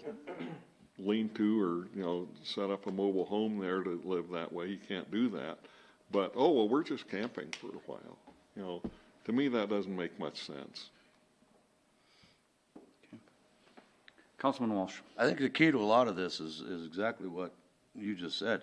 It's already in violation of a different rule or regulation. And nothing says this supersedes all other zoning or requirements or anything like that. So we have, if it's a single residence zoned area, it's not a trailer park. So I think we've got ordinances that'll cover it. When we have people camping on private property, and the best, I guess the first thing to do is get with the owners and see if they want them there or not. How many years did we spend clearing parking lots because it said no loitering? So we've got a loitering statute. You know what that says? Stand about idly. Now, I don't know that you'd want to use that one if you caught somebody standing about idly, but so there are regulations that exist out there that can be used in a lot of these instances. And Mr. Mayor, it's amazing that the devil can quote Shakespeare for his own purposes, or how's that go? But Councilman Walsh and I have differing views here, but the exact thing that I'm concerned about, then they go out and try to enforce the zoning thing, we're just camping here. And so you got statutes that are kind of in conflict with each other. If somebody comes in and says, if the city were to come, and I know that any city inspector that would do this would be not long for employment with the city of Casper. But if they came in and said, you're setting up a residence here. No, we're just here for a little while camping to visit my sister or whatever. Those things are, if we just open this up as a free-for-all, I see a conflict in those ordinances. Councilman Bates. We could, what if this took place, or what if this took place? All we want, we saw the pictures of one issue, but we haven't heard too much of other issues. On top of it, if this doesn't work, after a year, we could come back in and say, hey, we need to amend this to add this stuff. This here covers what we need it to. Zoning, planning and zoning has stuff that covers what we need to for right now. Then, as always, if we need to come back and address it, I think we could come back and address it. But I don't think we need to play out every scenario that possibly ever could happen, because we're going to be here all night. So, again, that's why I'm saying no. The ordinance that's in front of us, I think, covers it. We can amend it in the future. I guess my comment is, I live in an area of town that's zoned for single-family homes. And with this change, essentially every one of my neighbors could bring a mobile home into the backyard, and I'm no longer living in a community that's single-family homes. So I'm going to vote for it. Any other comments? Please cast your vote.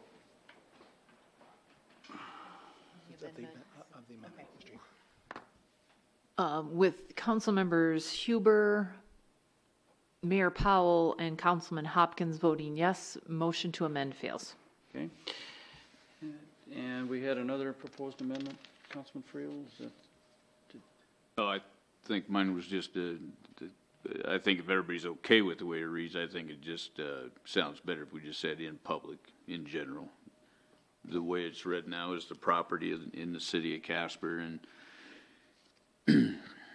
so my only amendment would just say in public, or on public property in the city of Casper. Some relatively minor change, I think, but we may as well go through the process. Is there a second on that? I'll second. Councilman, any discussion on Councilman Friel's amendment? Mr. Mayor, do you mind if I ask a clarifying question here of the attorney? If indeed the city were to own a campground, Fort Casper Campground is a good example. My opinion would be that it is an established campground and therefore a publicly owned established campground. I would assume, Mr. Attorney, would pass merit with regard to being acceptable as a camping area. I'd like to assume that too, and I think it's logical that would be the case, but the way the ordinance is written, I think it probably, if that were to be the fact, then we would want to amend just to say, except for an established campground owned or operated by the city. Okay. Discussion on the proposed change? Is it clear what the change is, Mr. Henley? I think so, and so we'd be talking about other property owned by the school district or the county within the city, if I understand the amendment. Would that be accurate? I think that we, go ahead, Chris. Go ahead, Councilman Walsh. Yeah, I don't understand it. With the way that you'd had it crafted, the variations in language on both of those, what does that do or what doesn't it do? Well, and again, I think public property, it's just, I'm just trying to maybe get a little definition, you know, whatever you want, and we can make it work. But I'm just saying, you know, are we going to be overseeing the school district's property here? You know, are you going to go that far and say, we're not going to regulate private property, but we're going to regulate the school district's property? Mm-hmm. Are we going to regulate the county property that's within the city of Casper, city limits? Is that public property? So it's just, again, you come down to maybe splitting hairs, but you know, there could be that case out there where the hairs need to be split, and if we can decide it, use the decision makers, that's probably the better course. Okay. Councilwoman Lutz and then Councilman Walsh. I'm not actually sure why it's taken me this long for this to pop in my head, but so what we're ultimately saying though is there are no exceptions. I mean, it says it is unlawful. It doesn't say you need a permit. It doesn't say you can ask nicely. So just a reminder that the self-help, no, it's not self-help, who is it? They put on the Night in the Cold event every year to kind of like bring awareness like about for like homelessness and stuff. Yeah. And my knowledge is that was in a city park. So that event would no longer be able, it would have to take place on private property. I'm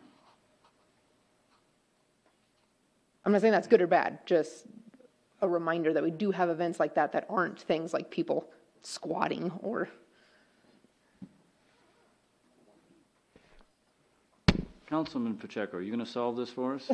I have an amendment to make once we finish this amendment. I was just going to comment. I think for like the healthcare for the homeless does that. I would imagine if they could do a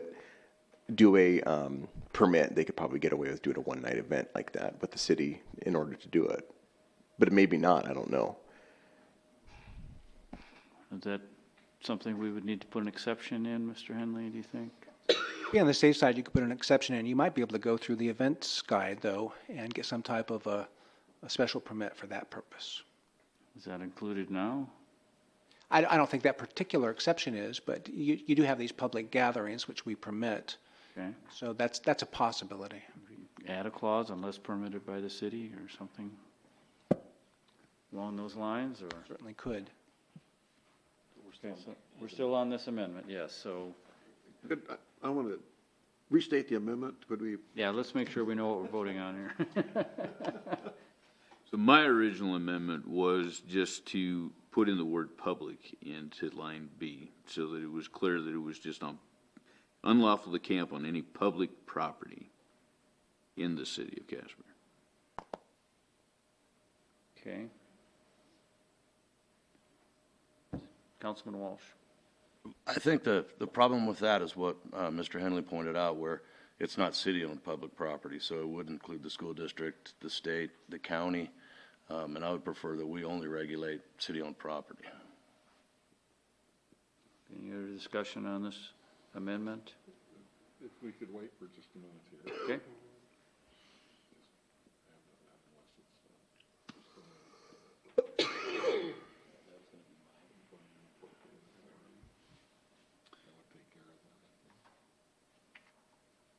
All right, so maybe if we can add to that then, unless permitted by the public or by an appropriate authority.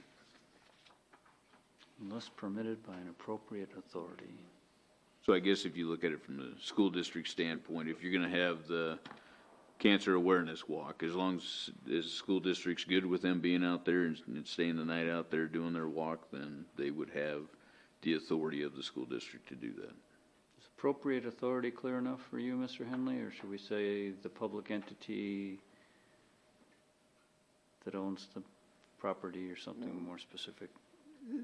Yeah, I probably, unless permitted by the designated authority of the public entity. Okay. Okay. Is that a friendly amendment to? Okay. Any other discussion on Councilman Friel's amendment? Please cast your vote. And please record the vote. With council members Walsh and Lutz voting nay, motion to amend passes. Do we have another amendment? Vice Mayor Johnson? All mine was going to say was it's unlawful to camp on or in any property in the city of Casper unless in a designated camping area or otherwise permitted by the city of Casper for a special event. Do you think that's covered with what we just did?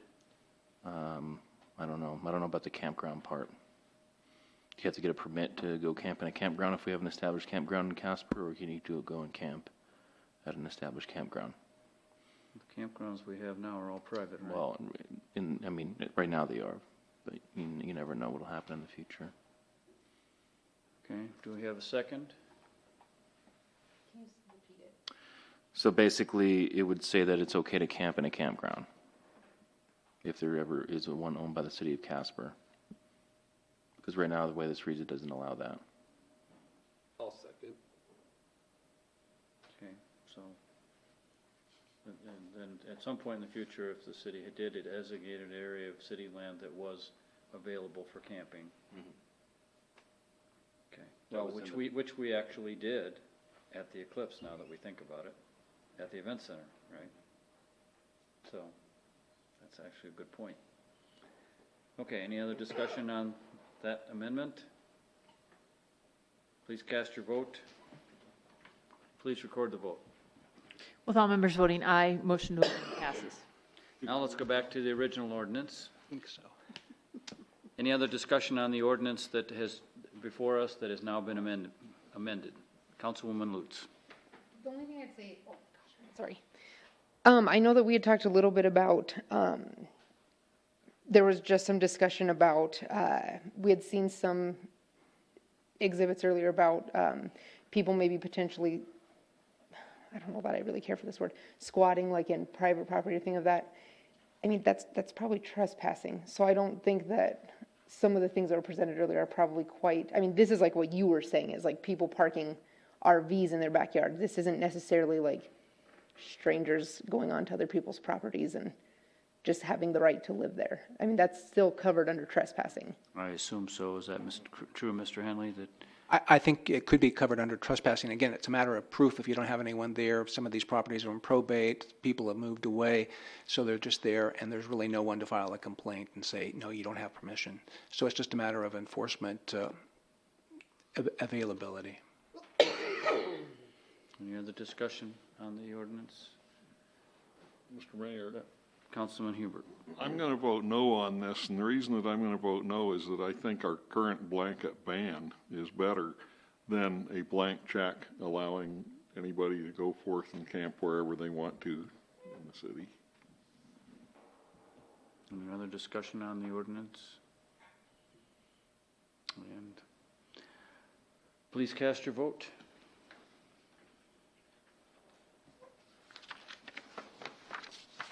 With Mayor Powell and Councilmember Huber voting nay, motion passes.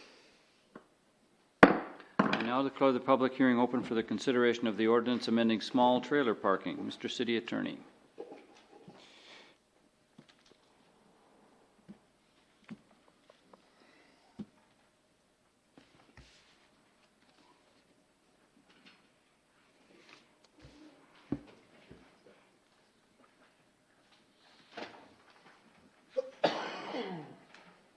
Thank you, Mayor. Excuse me for taking the time.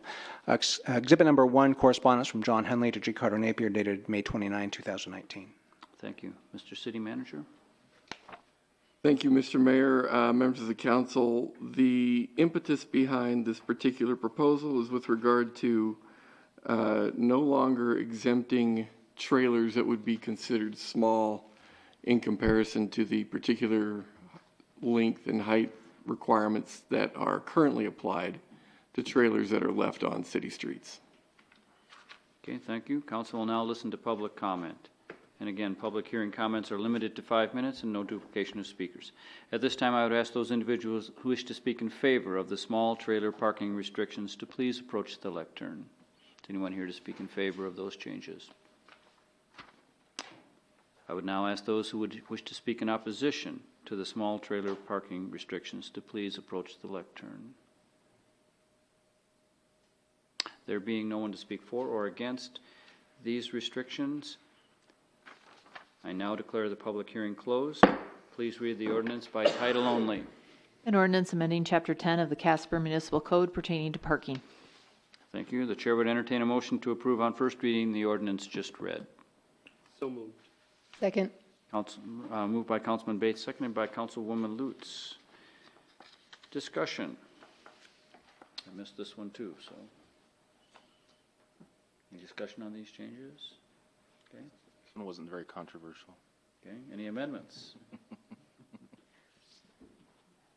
Please cast your vote. And please record the vote. With Councilmember Hopkins voting nay, motion passed. I now declare the public hearing open for the consideration of new resort liquor license number 8. Mr. City Attorney. Thank you, Mayor. We have 5 exhibits. Exhibit number 1, correspondence from Fleur Tremmel to J. Carter Napier, dated May 16, 2019.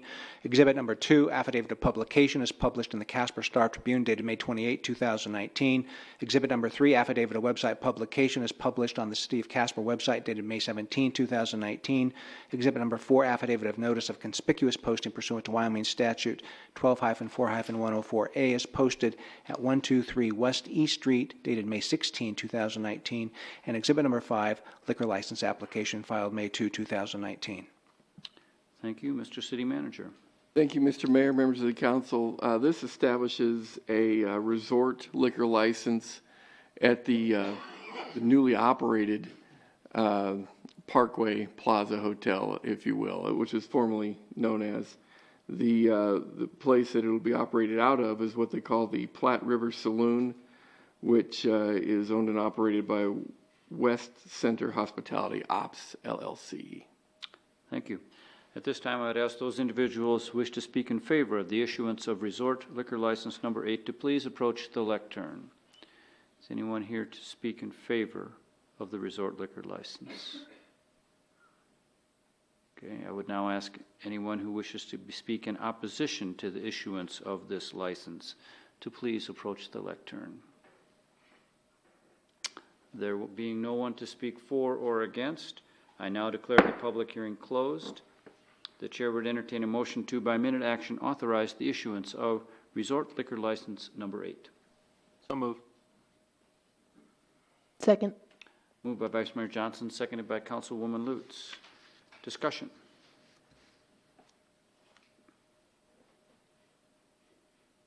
I will simply comment that I recently toured the Parkway and the improvements that have been made to that fine old set of structures, and it's very impressive what they are doing. And I know with it that facility has had its ups and downs over the last 15 years, and I can understand people having some discouragement regarding its prospects. But I think these folks have it together, and I think they're going to do the right thing, and I think we're all going to be very happy with how it turns out. Any amendments? Please cast your vote, and please record the vote. Councilmember Bates voting nay. Motion passed. Council will now discuss the ordinance for the amendments to the mobile vendor parking permit ordinance. This item will be open for public comment and for discussion by council. Please read the ordinance on second reading by title only. An ordinance amending a portion of Chapter 10.36.031, mobile vendor parking. Chair would entertain a motion to approve on second reading. Excuse me. That's a typo on my part. Okay. Third reading. It is third. The chair would entertain a motion to approve on Are we not? third reading. Yes. The ordinance just read. Okay, excuse me. So moved. Second. Moved by Councilman Huber, seconded by Councilman Walsh.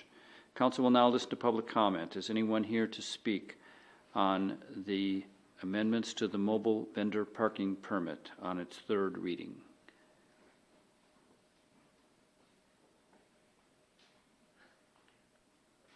Good evening. Good evening. Dennis Steensland, 533 South Washington, Casper, Wyoming. I hung in here for a long time, hour and a half, to speak on this and remind you, you spent 8 months on it last time you went this route. You've got 2 months into it now, and Councilman Friel wants to study the fire ordinance again. I'm just wondering when it's all going to end. City-wise and taxpayer-wise, we've invested more money on council than you'll ever make off of the vendors, in my opinion. I'm hoping you put this to rest at this point and move on to something else that deals with more people in the county or city than just a few vendors. I think we're kind of bending over backwards to accommodate them. I have mixed emotions. One time you take a stand on selling property, the next time you bend over backwards for the vendors. It's just getting really hard to understand where our priorities are. And we've got 9 bosses here that have 9 opinions on how it should be handled. Anyway, that's my frustration tonight, and I'm hoping you can deal with it and get it behind us. Questions? Thank you very much. Questions for Mr. Steenland. Councilwoman Lutz. This is confusing, and we've had problems with this the last couple times. The next ordinance that we're talking about is the International Fire Code. This is just the one with the signs downtown. And I understand that your concerns are just with food trucks in general. But the one we're talking about right now is just the one about posting signs. It's not about the International Fire Code. I was just talking in general, yeah. Perfect. I've spoke to the council more than once on the amount of time invested in this, and I'm just hoping that you could be done with it and move on. If the vendors are putting out a good product, they'll make a living at it. If they're not, they'll go by the wayside and move. But we've so far spent more time on it than in my opinion we ever should have. Thank you very much. Question, any other questions for Mr. Steensland? Okay, thank you. Anyone else here to speak regarding the mobile vendor parking permit ordinance? And again, this is about allowing them to post a sign that they have reserved a spot. Good evening. Yes, I was just basically here to speak a little bit about the parking permit. Obviously, me and Maddie first got involved in the council when this came up. Mr. Booth, let's get your name and address again into the record. 3400. Thank you. Navari, sorry. Basically what happened was when it came to this, unfortunately, there was a few businesses downtown that got into a disagreement, and the council should have never been dragged into this. Unfortunately, you guys were.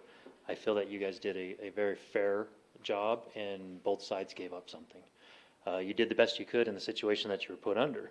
I remember at the time, Dallas Laird had suggested letting a year go by and see, well, let the problem fix itself.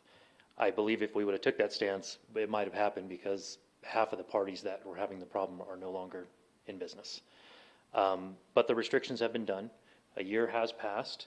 I feel like our city is changing, and I think that hopefully as the changes come with the city, maybe we'll deregulate some of the restrictions that were put on with the parking. I think two things that definitely are changing the city is I love the direction we're going downtown. I love the David Street Station. I love when we put the new houses behind it. I feel like we're bringing a vibrance back to downtown, and I love the direction we're going. But anybody who has kids and will go down there on a Sunday to go to the splash pad realizes that the town is a ghost town. And the fact that, you can't even have a ice cream truck at a splash pad with a bunch of kids is disheartening. And I feel like that might bring a little bit of vibrance back to downtown. The second solution the second problem I think you're going to have is when you go to build this new Capitol building, it's going to bring a lot of people, a lot of workers. And the office and Mr. Galloway's Gaslight are great establishments, the Rocca's Pizza. We've got some really good establishments there, but I don't know if they're going to be able to handle the influence of people that are going to be going all to lunch at the same time. And when you look at most Capitol buildings, such as down in Denver, there's always a line of food trucks out there waiting to serve those people. So I hope as the town changes, that we'll deregulate and maybe do some of those changes to kind of help bring the vibrance back to downtown. Thank you. Questions for Mr. Booth or his brave daughter? Thank you. Okay, thank you. Any other public comment on this ordinance? Any discussion? And again, this is just allowing anyone who does have a permit to put a sign up a little earlier to make sure that their spots are reserved. Please cast your vote. And please record the vote. With all members voting aye, motion passed. Council will now discuss the ordinance for the amendment to the International Fire Code regarding mobile food preparation vehicles. This item will be open for public comment and for discussion by council. Please read the ordinance on second reading by title only. I'm sorry, Your Honor, both this item and the next item are all on third, and that is my typo. Oh, okay. I'm sorry. Excuse me. An ordinance Please amend the record on third reading. An ordinance amending portions of Chapter 15.40 of the International Fire Code of Casper Municipal Code. Chair would entertain a motion to approve on third reading the ordinance just read. So moved. Second. Moved by Councilman Pacheco, seconded by Councilman Huber. Council will now listen to public comment. Public comments are limited to 5 minutes and no duplication of speakers. Is anyone here this evening to speak on the amendment to the International Fire Code regarding mobile food preparation vehicles?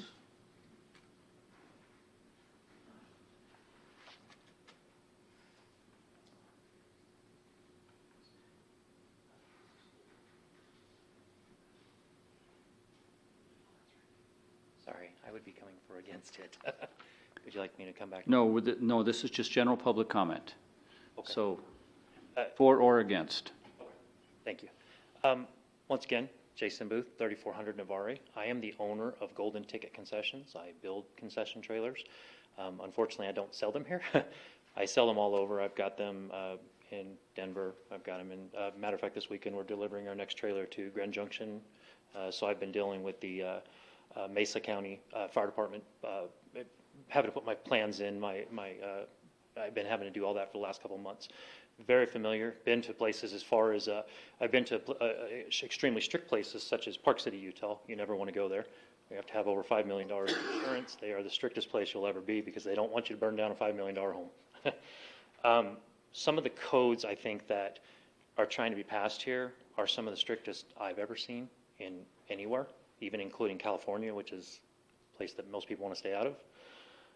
I think that the general consensus is some of the fire codes that are being enforced on trailers are not being enforced on your standard brick and mortar businesses here in this town. And when that happens, from a legal standpoint, there are hundreds of lawsuits right now across all the states throughout the United States. The one that's at the highest right now is in Illinois. It's in the Supreme Court. They're actually going to be ruling on that any month now with a ruling that the city council had put where a food truck couldn't operate within 200 feet of another brick and mortar. There's numerous laws, councils have made laws that restrict food trucks what brick and mortars they do not restrict.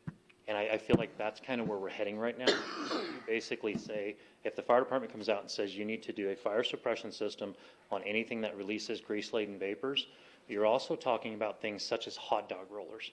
A simple machine that does hot dog rollers does release grease-laden vapors in the air, and at this time, there is no states that require you to have a hood system that catches that grease vapors or a fire suppression system because it's such a low risk of fire. If you look around the city right now, you can go into any come and go and you'll see a roller. There's no hood, there's no fire suppression. So you would be asking something to be done to a food truck that would not be done to a brick and mortar business. A good example is a lot of people have said that, well, those are grandfathered in. They've been around forever, and that way you don't have to do that. Well, if you look at, for example, Pete Sanity, just got put in the mall within the last month. They have 2 giant pizza ovens. When you open the door, grease-laden vapors come out. They put out a tremendous amount of BTU. There is no fire suppression system over. There's no vent hood to catch that grease-laden vapors. And their kitchen is no bigger than your standard food truck right now.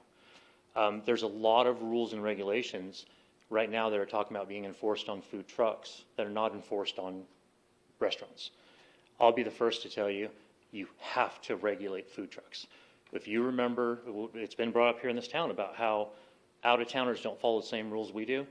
I don't know if many of you remember, but about 4 years ago up at the fair, there was a turkey roaster truck that went up in flames. You can see the fire for miles. Turkey roasters are actually illegal here in this town. If you want to open one and you want to own one, you cannot. The health department and the fire department will not allow them. It's a form of outdoor cooking. But these people come from the fair and they set it up and they're allowed to do it, and it went up in flames with kids all around. So we need regulations, without a doubt. But I feel like the same regulations need to be applied for restaurants that need to be applied for food trucks. And I don't think we're seeing that. And then the next big concern is, if I was a restaurant owner and I seen them regulating food trucks the way they are, how long before that carries over now to the restaurants? So I just think there's things that we're not seeing because you're not in the business. And so I think if you look at that, you'll see that the regulations are a good thing. We just need to regulate restaurants and food trucks the same. And that's basically what we came to say. Okay, thank you. Questions for Mr. Booth? Okay, thank you, sir. Thank you. Anyone else here to speak on the International Fire Code regulations? Okay, discussion amongst council. Councilman Bates. I understand the International Fire Code and what we're trying to do to make food trucks and the trailers the same. I do want to be the first one to say is I'd like to see us ex-nay the entire International Fire Code in the really near future, plus the other 7 out of 9 international codes that was adopted last year. We don't want the state regulating our city, but yet we adopted an international code that regulates us. international but not state. It doesn't make sense. So I just want to say, I agree with they need to be the same, but I do want to say, I hope we ex-nay all international codes here really, really soon. Sorry, just a point, because I'm sure everyone else is asking the same thing. What do you propose we put in place then?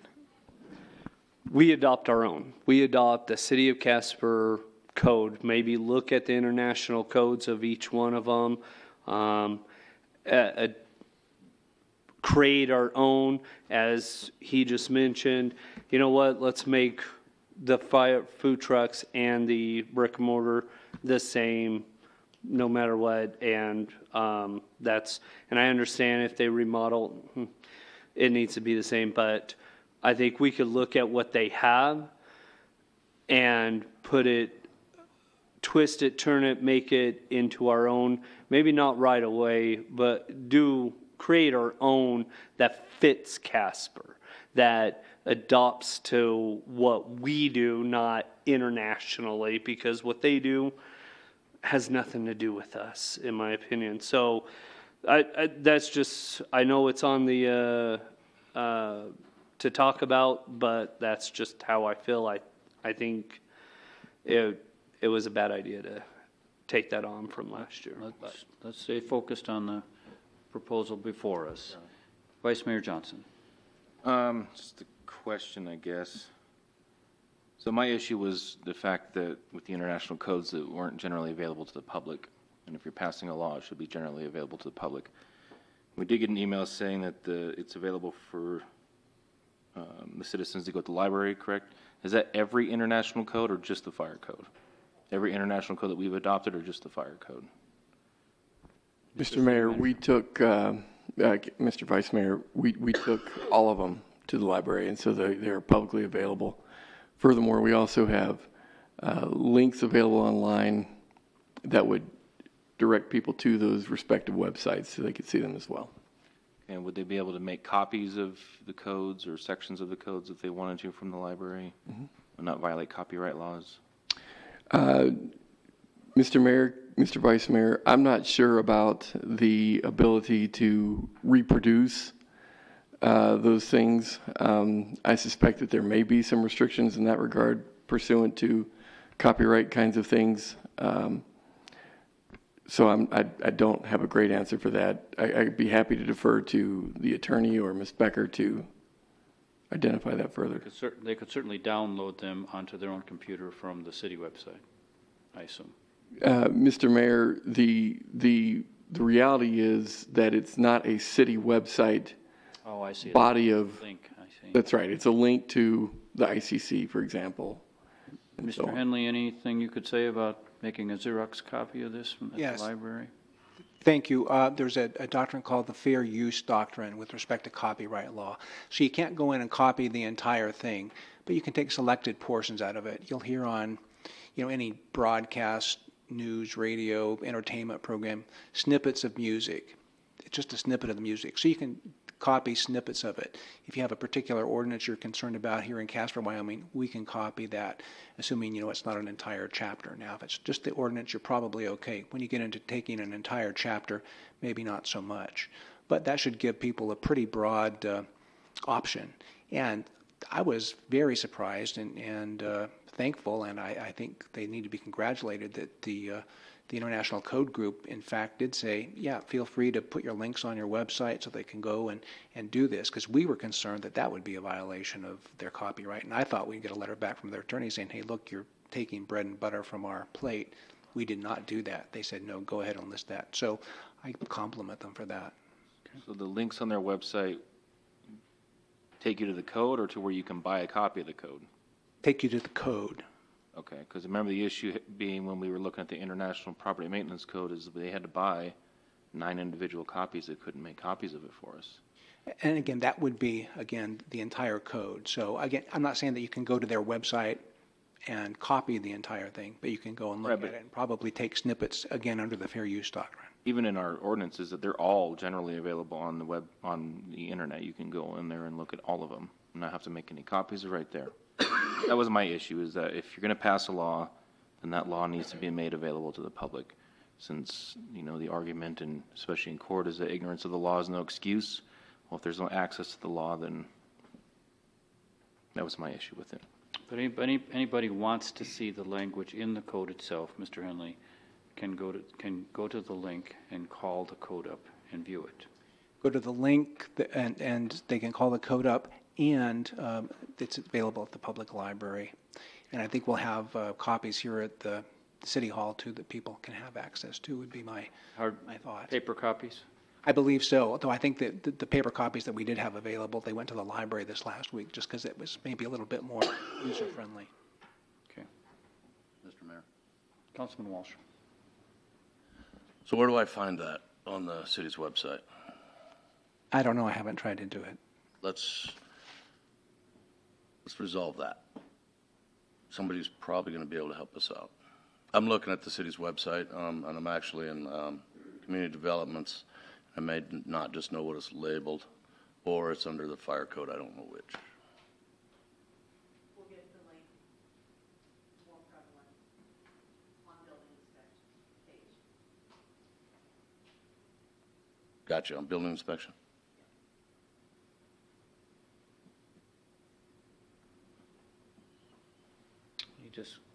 Just more discussion on this particular matter, Councilwoman Lutz.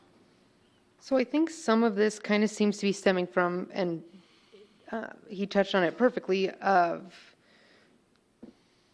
the food trucks to some degree are being treated differently in that they have annual required inspections, where brick and mortar restaurants have required inspections upon change of ownership or major remodel. And since we're doing an amendment on the International Fire Code portion that's related to the food trucks, I think now would be the perfect time, once we get to the amendments. I just wanted to hear discussion on what everyone's thoughts of making those consistent, where food trucks would still be able to apply for an annual permit, but they would only have to have the inspection if there was a change of ownership or if there was a major remodel. And we'll have an opportunity for amendments shortly.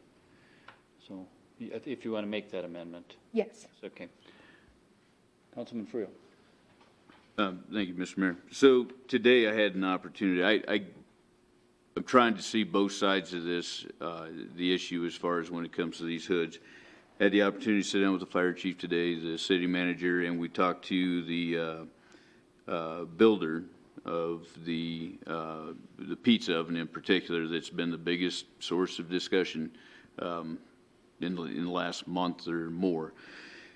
In having discussions, I get it. There's both sides are going to give you their best points on it, and they're not really going to point out the negative sides of things. But what I came away with from that discussion today is that grease-laden vapors and the residue that come from those particular kitchens those appliances is what the problem is, and it's the buildup of those that lead us to a point of a fire. And I think that Councilman Hopkins, and it was also in that meeting, brought up a good point to where they're not the same thing, but you look at most fireplaces inside people's houses. If you don't clean the fireplace and you continue to burn in it, you're going to have a fire.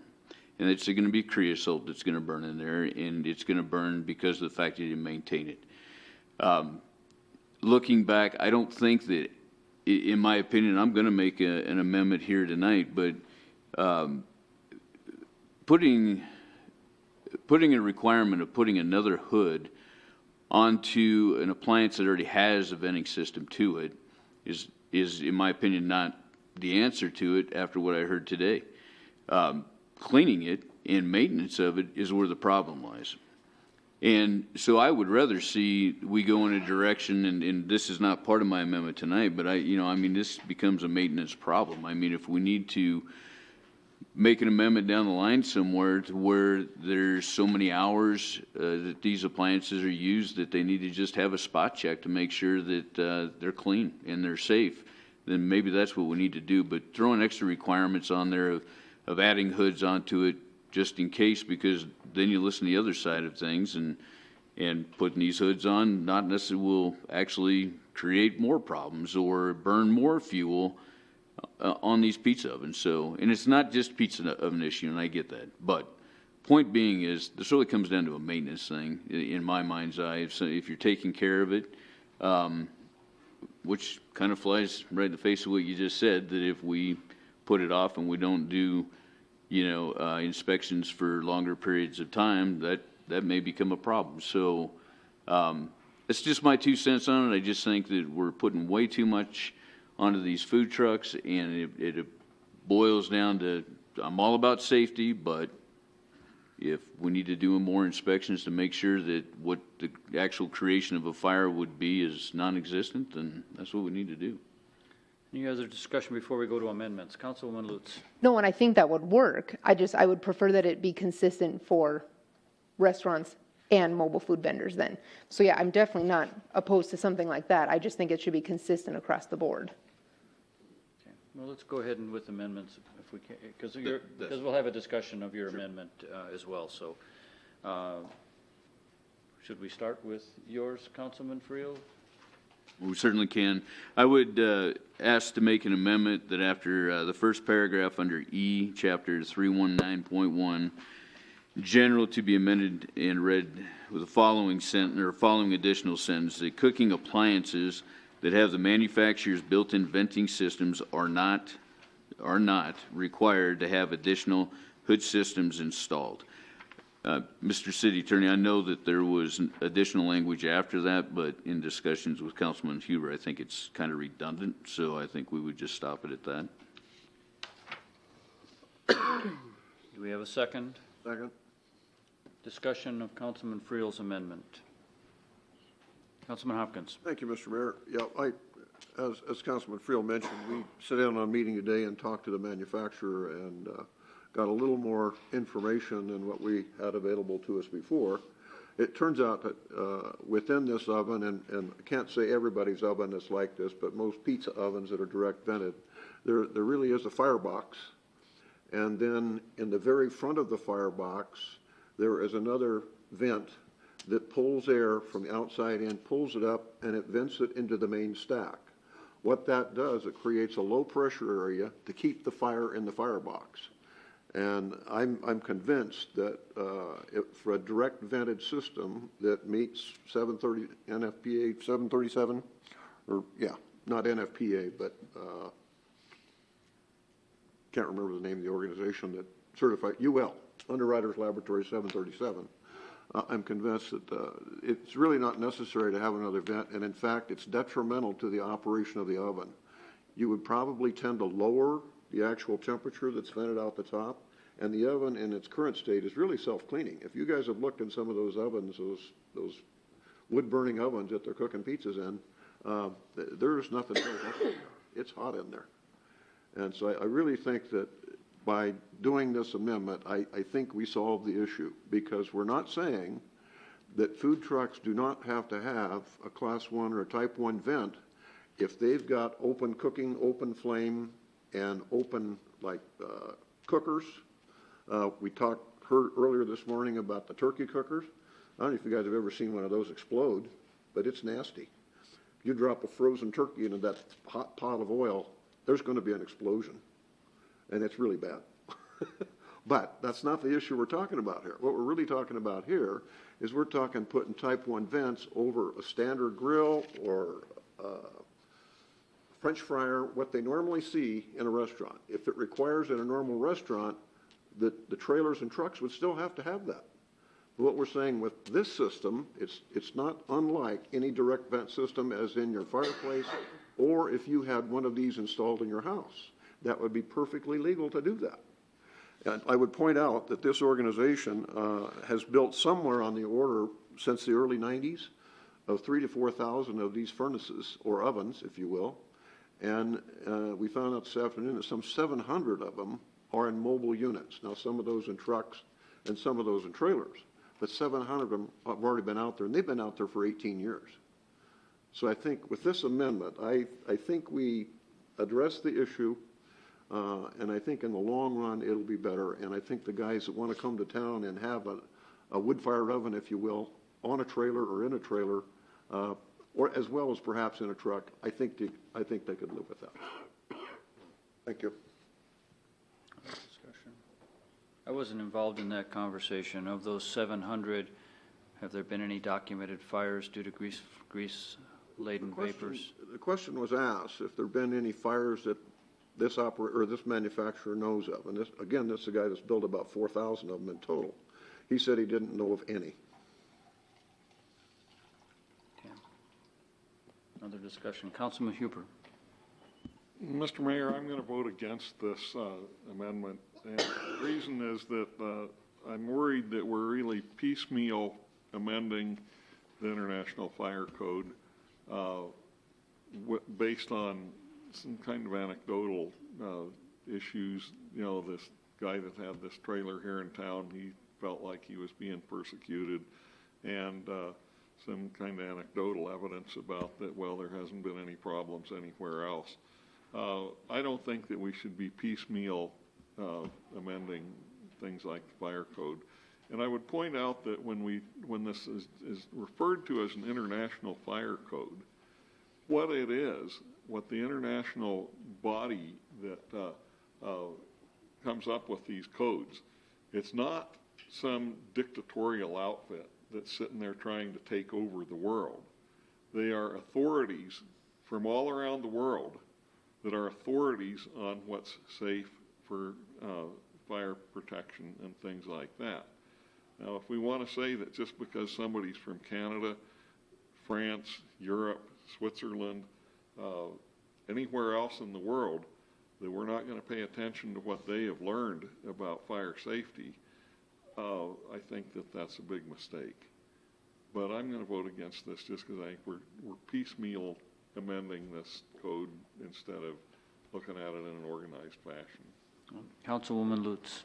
Just briefly, I would actually almost always in a typical situation side with Mike on the fact of this is written and, you know, there's an enormous amount of labor, work, expertise that goes into it. Unfortunately, though, we can't always control the interpretation. And I know that we keep hearing the phrase, well, you know, we're just focusing on if it's trailers and trucks should be treated the same. But the problem is this was a trailer that we do want to hold to the same standards, and we ran them out of town because of this interpretation. And so I actually think that we need to have the amendment because when you go and search this, we are the only place that comes up on the internet, at least currently, that is taking this interpretation of the fire code. We're the first 3 results.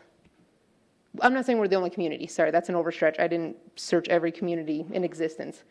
We're the first 3 results, so we're at least the community getting the most, garnering the most attention about this, whatever, stance. Any other discussion on the amendment proposed by Councilman Friel? Please cast your vote. Please record the vote. With Councilmember Huber voting nay, motion to amend passed. Back to the original ordinance, unless there are other amendments. I apologize, and this is obviously poor planning on my part, but with his comments and comments we've heard prior, I'm going to butcher this with wording, and so Mr. Henley's going to have to help me a lot. I would like to introduce some type of wording or an amendment that has mobile food trucks and also trailers, since those will be included, to be on the same inspection scheduling as a brick and mortar restaurant would be. Okay. Do we have a second? I'll second. Discussion. Councilman Huber. Mr. Mayor, while I share a lot of Councilman Lutz's concerns there, I think that this is an issue that is way beyond something that we should just hurry through on third reading here, because there, talking with this pizza trailer guy, there were a lot of different aspects that he brought up about that. Well, brick and mortars have to do this, and food trailers have to do that, and some of those are differences that there are reasons for them being there. Some of them are, maybe not. There might not be reasons for them, but there are a lot of different aspects to this that I think we should have a lot of input from the fire department and some things like that. I think this would be a real bad idea. to just rush this through on third reading. Other discussion? Councilman Bates. I actually agree with you. I think if we're gonna, if they're gonna be inspected annually or whatever it is, food trucks should be the exact same way. So I'll vote yes for that. Councilman Hopkins. Question, we may not be able to answer it here tonight, but I know the health department, don't they inspect this equipment? Mr. Henley. They do. Okay, and so they have an inspection on an annual basis, and that's good for statewide, is that correct? As I understand it, that is correct. Okay. Mr. City Manager. To elaborate on that question a little bit, if I may, thank you, Mr. Mayor, Councilman Hawkins. I had the opportunity to visit with the Department of Health, and their inspection routine is driven by the requirements that the state puts forward in terms of not just food trucks, of course, but also brick and mortar facilities. The thing that we found, that I learned as a result of having that conversation was that indeed, restaurants will have inspections twice a year, or they call them health inspections, as it relates possibly to what you're referring to, Councilwoman Lutz. Food trucks typically, from a health inspection standpoint, at least as it relates to the perspective of the city county health department, get one inspection with regard to a particular mandatory inspection, the health inspection. And the reason you only get one at this point in time is, at least in this county, the season is short enough that they felt having two inspections like the brick and mortar facilities get would be onerous for the food trucks and the mobile vendors to have to deal with.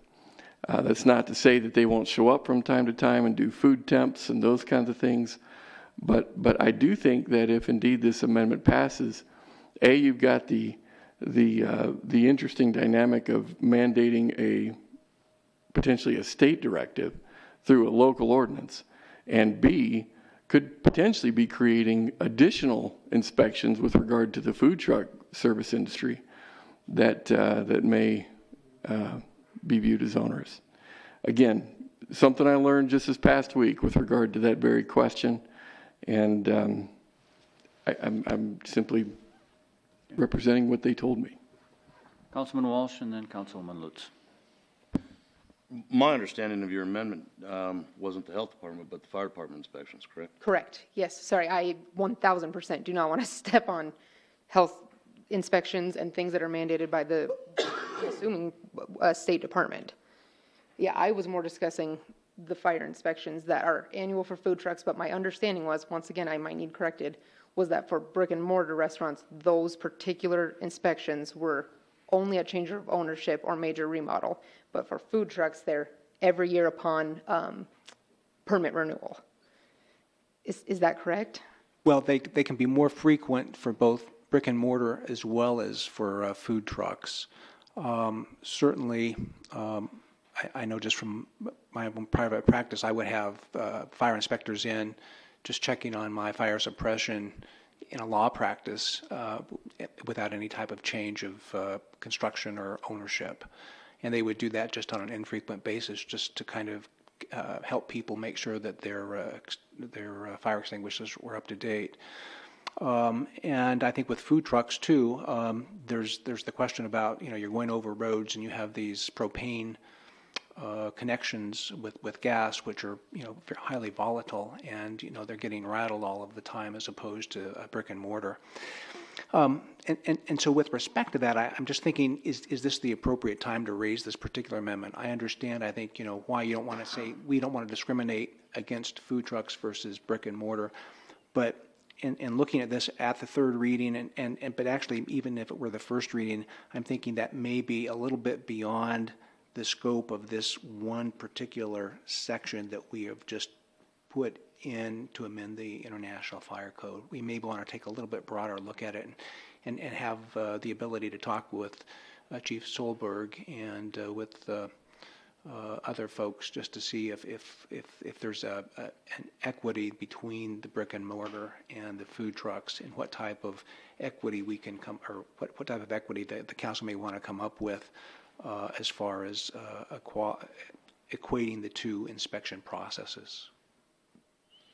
And I agree with the concept of fairness and trying to be equitable about this. I guess the difference for me is a food truck operator could do a major redo of their food truck, and there's no requirement for a building permit or any kind of inspection with that. They could, if they had a permit and it was granted indefinitely, they could completely change the interior of that truck or trailer, and I don't think we would have any cause to inspect those changes. Whereas if a restaurant does that, they have to go through the whole permitting process and inspection process to make sure that what they're doing is safe. So there's another side to that in terms of fairness. So, Councilman Huber? Mr. Mayor, I would just kind of follow along what you just said. Anybody that is going to tell you that when it comes to fire and safety issues, that a mobile unit such as a truck or a trailer is the same as a fixed brick and mortar place, they don't know what they're talking about when it comes to fire science. Because, trailer and truck fires are a whole different thing than a structure fire. And there are good reasons for some things to be different. And, you can stand there and tell Mr. Fire while it's burning, oh, but we were fair. And that fire's not going to stop just because of that. Well, and then just as a final discussion remark, I do think we have to deal with the issue that Councilman Friel has brought up several times about the fairness in comparison to out-of-town vendors coming in and not subjected to the same inspection requirements. Okay. I'm going to vote no for the reasons that I specified, so I guess we can all cast our votes. On the amendment? On the amendment. Councilwoman Lutz's amendment. I want to make sure I understand. We're voting on the amendment that he just... We're voting on Councilwoman Lutz's amendment to remove the annual inspection requirement. Okay. Councilmember Lutz voting aye. Motion to amend fails. Okay, where are we? Are we back now to the main ordinance? Okay. Mayor, if I could ask a question here, please. Because we've passed Councilman Friel's amendment, right? Correct. There was a lot of concern about an appeals process. Do we still, in light of that, Councilman Friel's amendment having passed, is there still that level of concern about establishing a local appeals process? Okay, I see Councilman Lutz shaking her head, yes.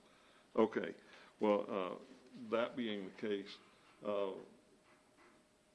is the motion, is the proposed new ordinance now ripe for an additional amendment?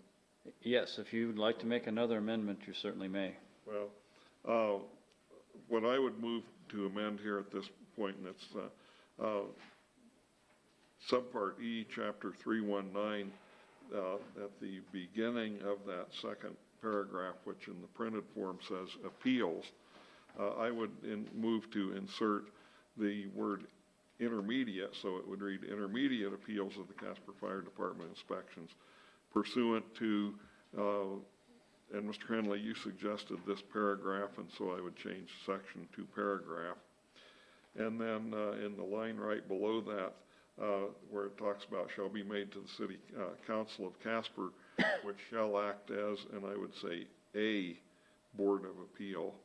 And then there'll be a period there, and then after that sentence, insert the following sentence: final appeals shall be to the State Fire Marshal in accordance with state statutes. And the purpose of this is to allow somebody to come to the council, make an appeal, but then they still have the rights as prescribed by state statute, which we can't change. and it just makes it clear that there's still that statutory appeal right in there. Okay. Is there a second? Second. Seconded by Councilman Bates. Discussion. And I would just ask Mr. Henley, does my motion to amend sound workable to you? Your Honor, I think it is workable, and it probably, it certainly, I think, is appropriate with respect to providing more information to people who would be within the process. This is just an intermediate appeal.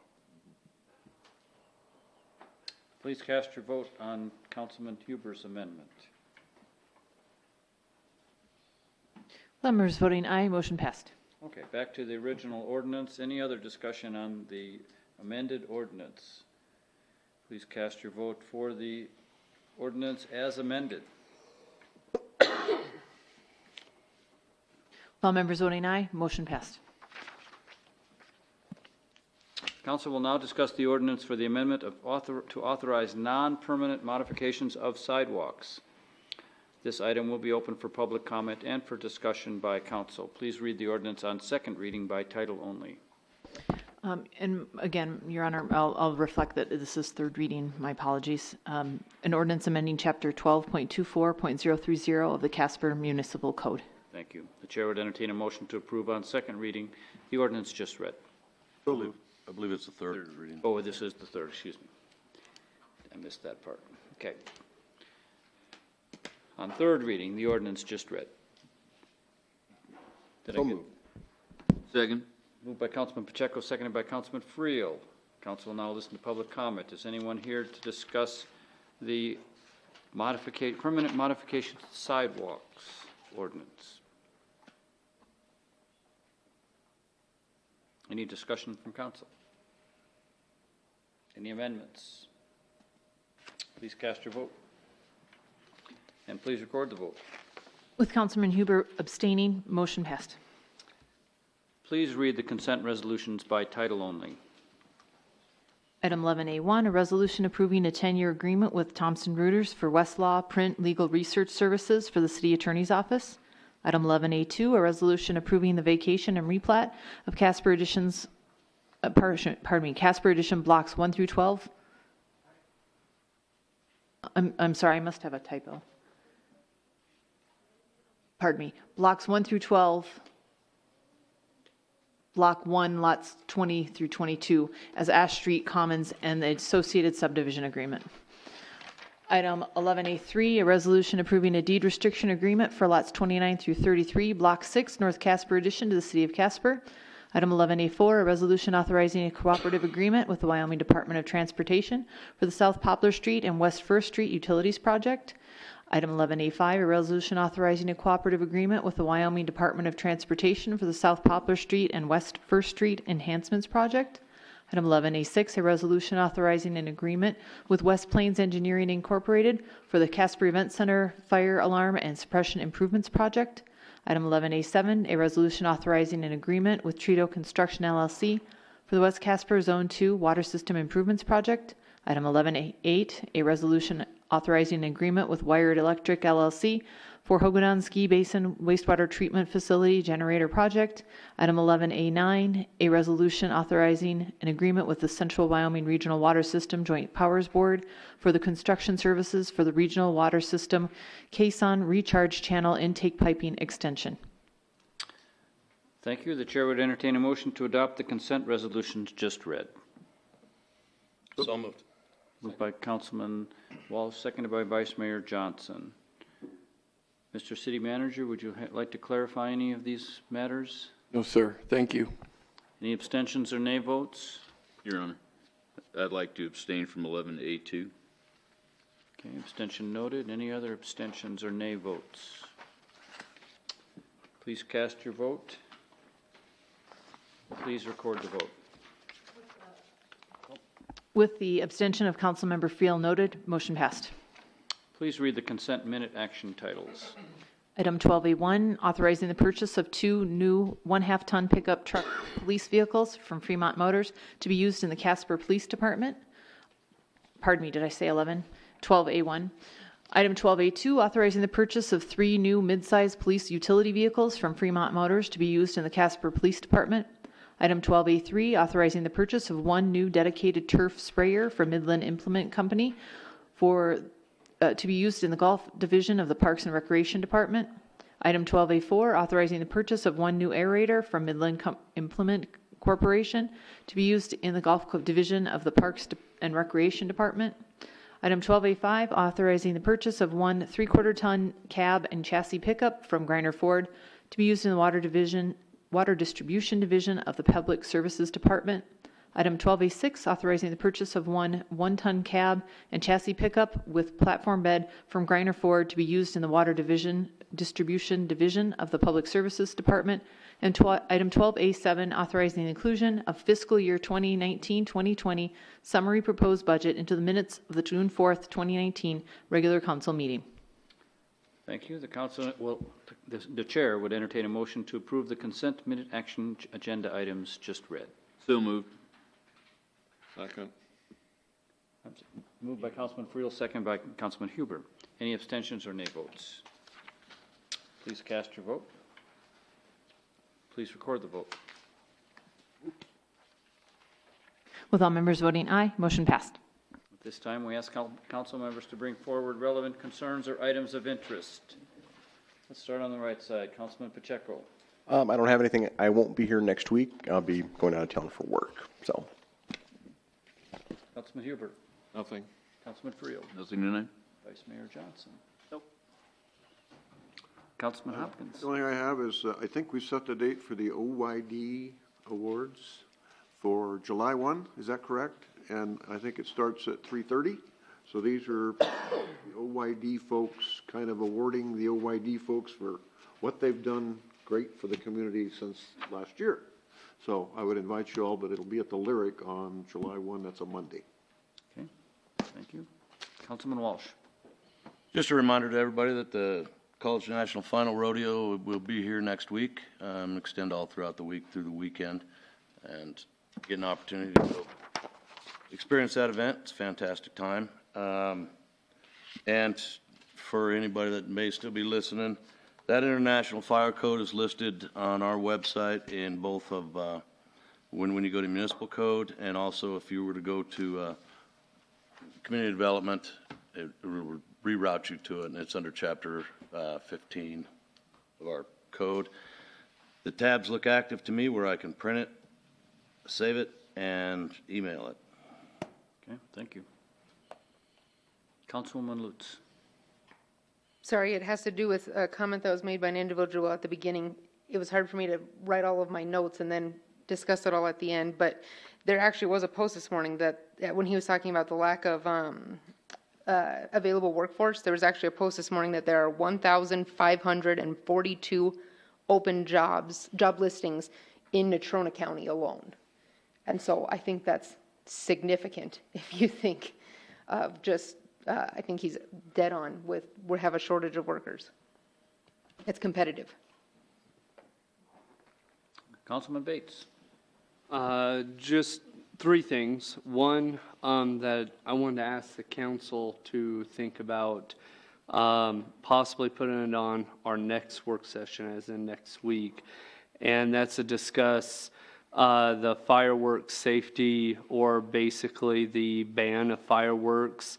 On here, it says that there is really only one thing you need to know about consumer fireworks. All consumer fireworks are illegal in the city of Casper. That includes sparklers, firecrackers, cherry bombs, bottle rockets, even poppers. I would like to talk about amending that to possibly ground fireworks, and I have some ideas. So if that is something that the council will think about, and possibly we can put on next week, because if we do decide, I know that there may be need to 3 readings, and I'd like to see it before 4th of July if it's a possibility. I know raising my kids, not being able to do the little sparklers in front of our house or the little fountains, I feel like I've taken away that fun aspect of 4th of July for their childhood. So That's just something I'd like to bring up. Another thing that you guys got email about, for next year's budget, and I know I'm kind of pushing it out there, but I asked what it would be to give any city employee that's 20 years and beyond a 5% raise. And we got, if you check your email, you got the numbers to look at, not this current budget, but next year. So that'd be 2021. So keep that in the back of your minds. And last thing is my family and I, we played Casperopoly that we got from Walmart. If you play it, remember there's a little dog in there, and if he's not on a leash, he can't be a part of the game. So, because we have to have leashes on our dogs. So, that's a joke. That's it. I don't know how full the agenda is for next week. Is there a sentiment to talk about fireworks next week? Hit thumbs up for people that want to do that. We got 1, we got 2, 3. I'm kind of right here, so I'm looking for 5. And I don't think we got it. Oh, Sure, why not? 1, 2, 3, 4, 5. Okay. We'll put it on next week's agenda. Okay. I don't have much. I have put on my schedule a number of visits to nonprofits, and today I had the opportunity to visit our local hospice program. Just one more example of incredible work done by people behind the scenes with very little recognition. These folks have a beautiful facility, and they just make it a comfortable situation for folks that are facing end-of-life decisions and often in great discomfort, but also very socially isolated. And I encourage you all to take a look at the program. It's pretty invigorating to see what they have done, and it's just like many nonprofits, it's not a job, it's a calling, and they're very committed to what they do. It's pretty cool to see it. And with that, let's see, I'm off my agenda here, so let's get back here. We do not have an executive session tonight, so we can just do a regular adjournment, and the chair would the next meetings of the City Council will be a work session to be held at 4:30 p.m. Tuesday, the 11th of June in the council's meeting room, and a regular council meeting to be held at 6 p.m. Tuesday, June 18th, 2019 in the council chambers. The chair would entertain a motion to adjourn. Second. Moved by Councilman Hopkins, seconded by Councilman Walsh. Please cast your vote. Please record the vote.